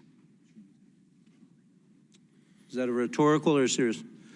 Well, I don't think he wanted to sit next to me because obviously I've emphatically stated he perjured himself in his transcribed interview with the committee, as did his uncle, Jim Biden. And for every fact he claims or wants to say I was high on drugs or obfuscate, I can show a document, a text message, a recording that is confirmed that he's lying. Well, let's not let the facts get in the way of a good story, right? Here are the facts. Highly disappointing that he's not here, though. I would agree. Here are the facts. Hunter Biden was engaged by a foreign principal, Gabriel Popovich. It is well known that Hunter Biden met with the ambassador to Romania, Hans Klem, in November of 2015. Hunter Biden was not registered under FARA. He stopped getting paid as soon as his father leaves office until you got Popovich to send Hunter Biden one more payment. Seriously, what services was Hunter Biden providing to the Romanian oligarchs for millions of dollars? We've yet to hear it. As far as the committee knows, Hunter Biden was never registered under the Foreign Agents Registration Act. If the Department of Justice applied the same standards it did in the Paul Manafort case, Hunter would be in more trouble than he is already in. To continue to look at. And with that, I thank you for being here, and I thank you, Mr. Chairman. Absolutely. Thank you. Good job. Chair now recognizes Ms. Ocasio-Cortez from New York. Thank you, Mr. Chair. Mr. Bobulinski, I heard your opening statement. It's submitted to the record, part of our proceedings. I have a quick question. Simple. Is it your testimony today that you personally witnessed President Joe Biden commit a crime? I believe the fact that he was sitting with me while I was putting together a business deal. Did you witness the president commit a crime? Is it your testimony today? Yes. And what crime have you witnessed? How much time do I have to go through it? It is simple. You name the crime. Did you watch him steal something? Corruption statutes, RICO and conspiracy. What is it? What is the crime, sir? Specifically. You asked me to answer the question. I answered the question. No. RICO, you're obviously not familiar with. Corruption Excuse me, sir. Excuse me, sir. Excuse me, sir. RICO is not a crime. It is a category. What is the crime? It's a category of crimes that you're then charged You under have charges. A long 100 You list have of charges. Sir, please want me to name the exact statute under RICO? Yes. Well, it's funny. In this committee room, everyone's not here. There's over 18 All right, sir. I reclaim my lawyers time. that went to law school. I reclaim my time. You guys to thank define you, the sir. I statute reclaim my under time. RICO. Clearly, what we are seeing here today is a continuation of the 15-month saga of the Republican majority lost in the desert. Impeachment 101. The majority party, or whomever is raising impeachment, must accuse the president of a high crime, a specific high crime or misdemeanor. I would like to submit to the record HRES 918, the House resolution to open this impeachment inquiry. Without objection to order. This resolution does not outline a high crime or misdemeanor. It's not here. Now, when we compare the chairman's opening from his previous opening, he's talking about Ukraine and Burisma and all of this. This entire inquiry is based on a blockbuster piece of information that was in a classified SCIF room. And inside that room was a document alleging President Biden directly of a $10 million bribery scheme, a $10 million bribery scheme, extremely serious. What happened? What happened a month ago, Mr. Chairman? That document, the FBI arrested the person who offered those allegations for falsifying his testimony to the FBI. This entire impeachment inquiry is based on an actual, provable individual who has lied. Now, responsible leadership would withdraw an inquiry based on that. Withdraw it. Instead, what we are seeing is that this committee was warned about the falsehoods of these allegations long before that, warned by Trump's Secretary of State, Mike Pompeo, and yet they proceeded anyway. The chairman proceeded anyway. This committee was warned by Rudy Giuliani associate right here, Lev Parnas, after that document about the falsehoods of this. Then held hearings where your own expert witnesses said that there was no grounds for impeachment, and you proceeded anyway. And finally, as if none of this was enough, the FBI arrested the individual who was the source of the entire, to quote the chairman, heart of the matter, to launch this impeachment inquiry, and proceeded anyway. At this point, the story is not the fact that the basis of this impeachment inquiry is wrong. The story is why it's proceeding anyway. Why is this committee proceeding based on false charges? And by the way, no charges.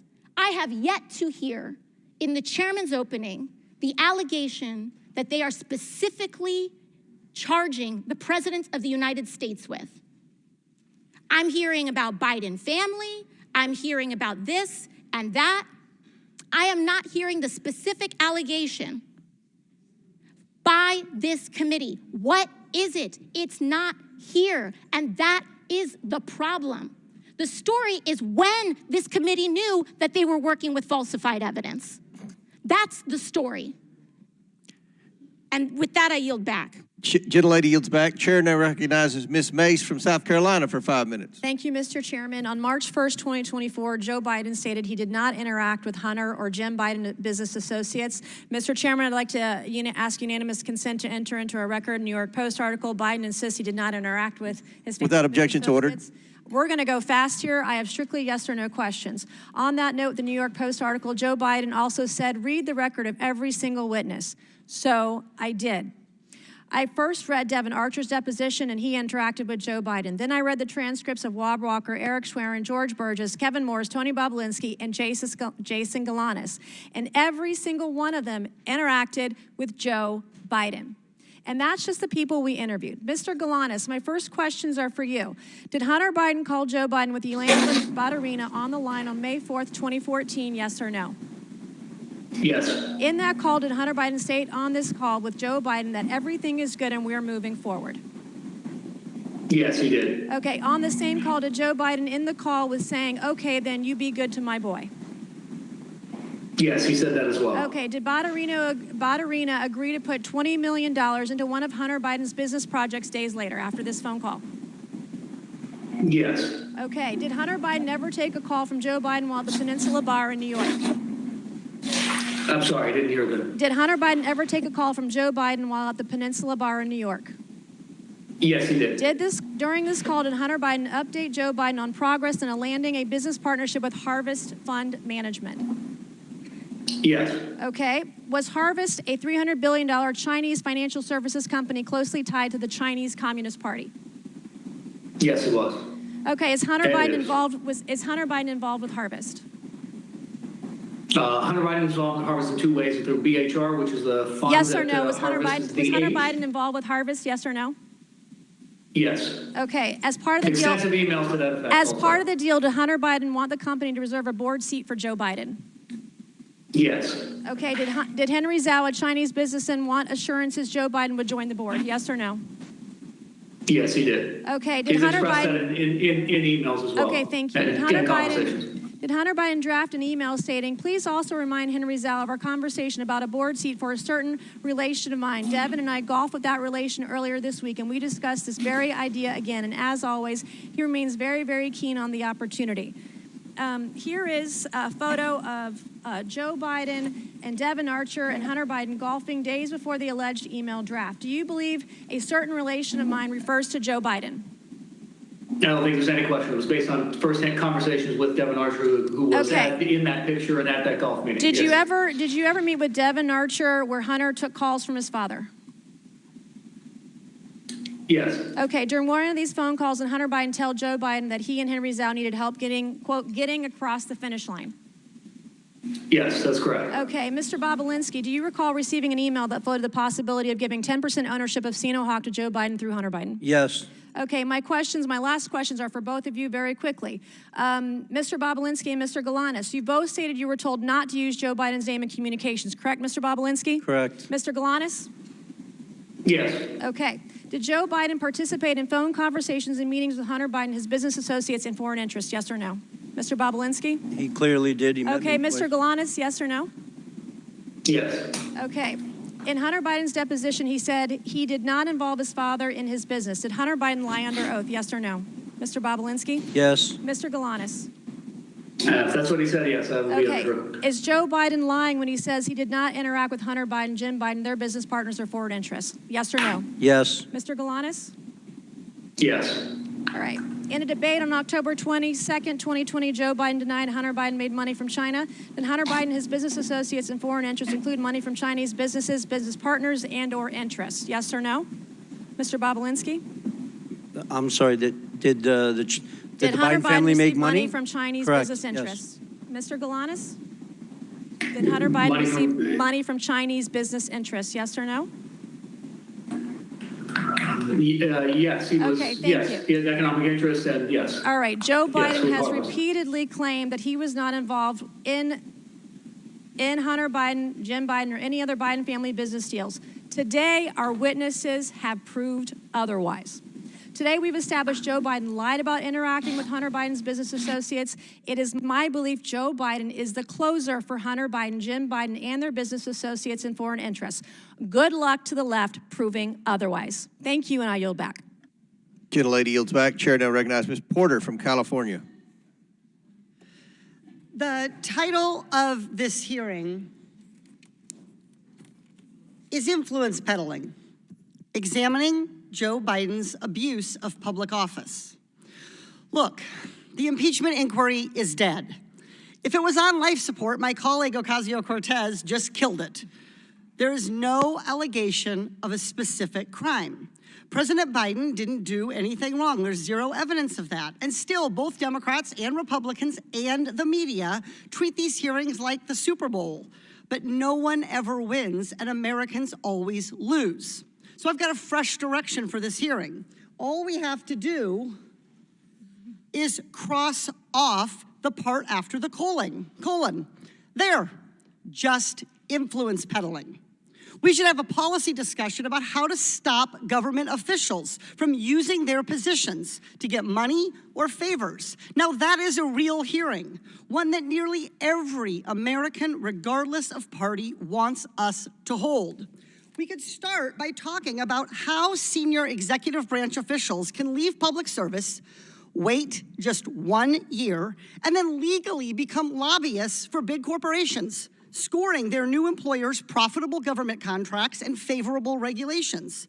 They can even be paid by the big corporations during that short 1 year while they are waiting to become lobbyists as a down payment for their future ability to peddle influence. That's wrong.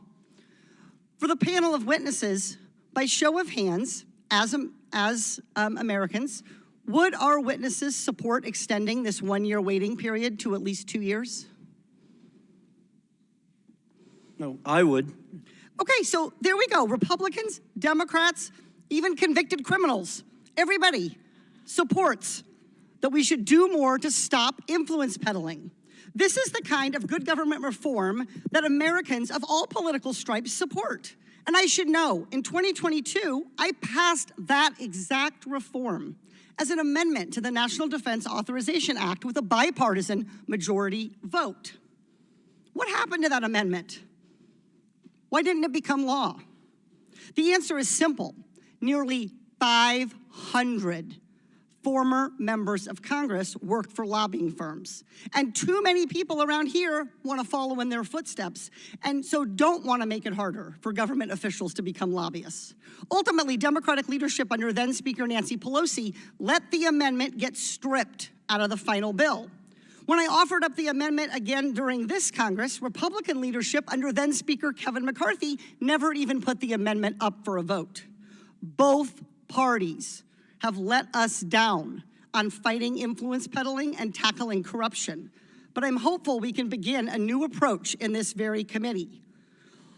The American people should know that American people, regardless of party, should know that an investigation was conducted into whether Joe Biden did anything wrong. We followed the evidence to where it led a dead end. So this impeachment inquiry should end today. And where should we go from here?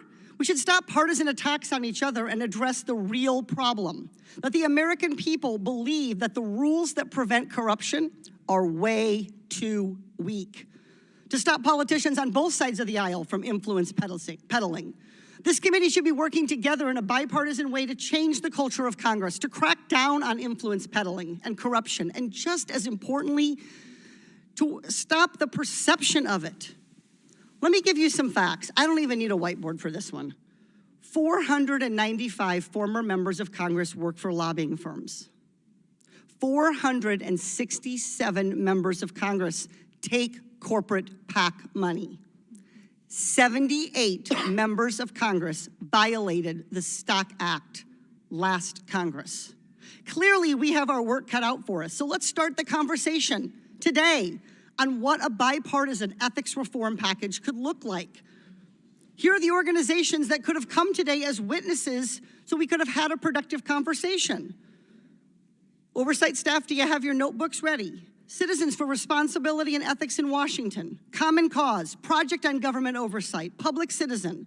With the right witnesses and the commitment to doing what the American people want, this committee can have a real conversation about the problem of influence peddling. And we can pass legislation to create badly needed ethics guardrails. That would be real work, not a real circus. I yield back. Before I recognize Mr. Timmons, Ms. Porter, I think you are sincere, and I look forward to working with you on that legislation. Chairman, can we take a 5-minute break? I need to go to the bathroom.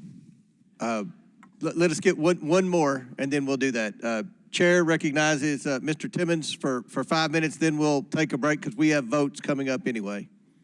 Thank you, Mr. Chairman. At our hearing last July, I laid out the scheme that the Bidens concocted to sell the Biden brand, netting almost $30 million for various members of the Biden family.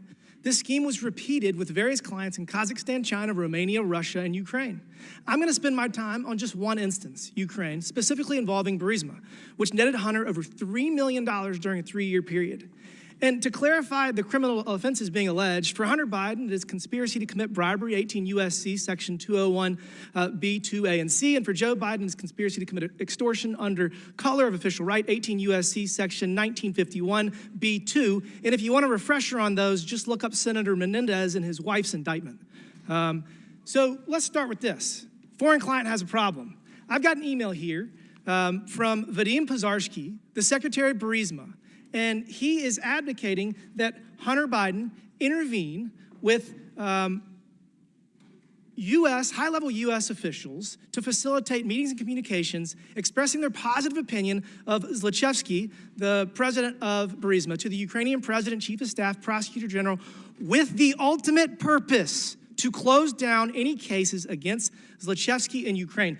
This is dated November 2nd. Now, keep in mind, and again, foreign client has a problem. Zlochevsky is being investigated by Viktor Shokin, the Inspector General of Ukraine, and he needs help, the Biden brand. So here we got bank records galore of Hunter Biden receiving, prior to this email, over $1 million. After this email, $2 million. You'll find out in a second he really earned his fee. So again, client pays a Biden, $3 million. Next, what happens? What happens? This is great. 11 days later, we have the U.S. Embassy in Ukraine announcing that Vice President Biden is traveling to Ukraine on December 7th. Ooh, interesting. Vice President Biden travels to the country. Here we got a great photo of him touching down. They're very proud of themselves. So Vice President Biden leverages U.S. policy to achieve a favorable outcome for the client. We've all seen the video. He brags about leveraging U.S. foreign loan guarantees to get the Ukrainian government to fire Viktor Shokin to end the investigation. Again, we've got the email from Podarsky saying that we need to leverage you, who have not provided value yet for your $1 million in service, Hunter. He brings in the big guy. Biden leverages U.S. influence, withholds $1 billion in loan guarantee to fire Shokin. So if that's not enough, we got the victory lap here. We got an email just a few months later saying, whoa, we won in less than a year. You brought us in, so take a victory lap. So look, I mean, this is straightforward. This is straightforward. Pay to play. It is bribery. Hunter Biden was paid $3 million at the lowest point in his life. He testified in the deposition that he was drug addicted, that he's never been to Ukraine. Yet he's paid $3 million to get his father to go to solve his client's problem. That is the scheme. Mr. Bobulinski, does this sound like the scheme that you've seen the Biden family do? I wasn't involved in Ukraine, but the facts surrounding this are very similar to CFC and Romania. Thank you for that. So this is the thing. If Hunter Biden were here, we would be able to ask him some questions, maybe clear this up. But he's not. He's not here. And what's interesting is that just yesterday, Peter Navarro reported to federal prison in Miami for 4 months for not showing up in front of the January 6th committee. And I want to point out to everybody that the January 6th committee was procedurally defective under House rules. It was procedurally defective because the minority leader did not get to appoint members to that committee. The United States House of Representatives Oversight and Accountability Committee is a procedurally perfect committee. And we have authority to subpoena Hunter Biden, and he has to show up. He has to answer these questions, and he has to tell the world that his father didn't leverage U.S. foreign policy so he would get $3 million. This is no different than what Senator Menendez did. And look, the American people are not buying this nonsense y'all are selling. We have to restore, we must restore their faith in our institutions. And we have to stop this ridiculous two-tiered system of justice where the Department of Justice persecutes President Trump and hides Hunter Biden behind every corner. I mean, this is not the United States of America that the American people deserve. And we have to get our country back on track. With that, Mr. Chairman, I yield back. Mr. Chairman, parliamentary inquiry. Did the committee subpoena Hunter Biden today? Chair recognizes, pursuant to the previous order and at the request of the minority witness, the chair declares the committee in recess for 10 minutes. Then we're going to come back in here, and then we may have to recess again for votes. Good job. We're all saying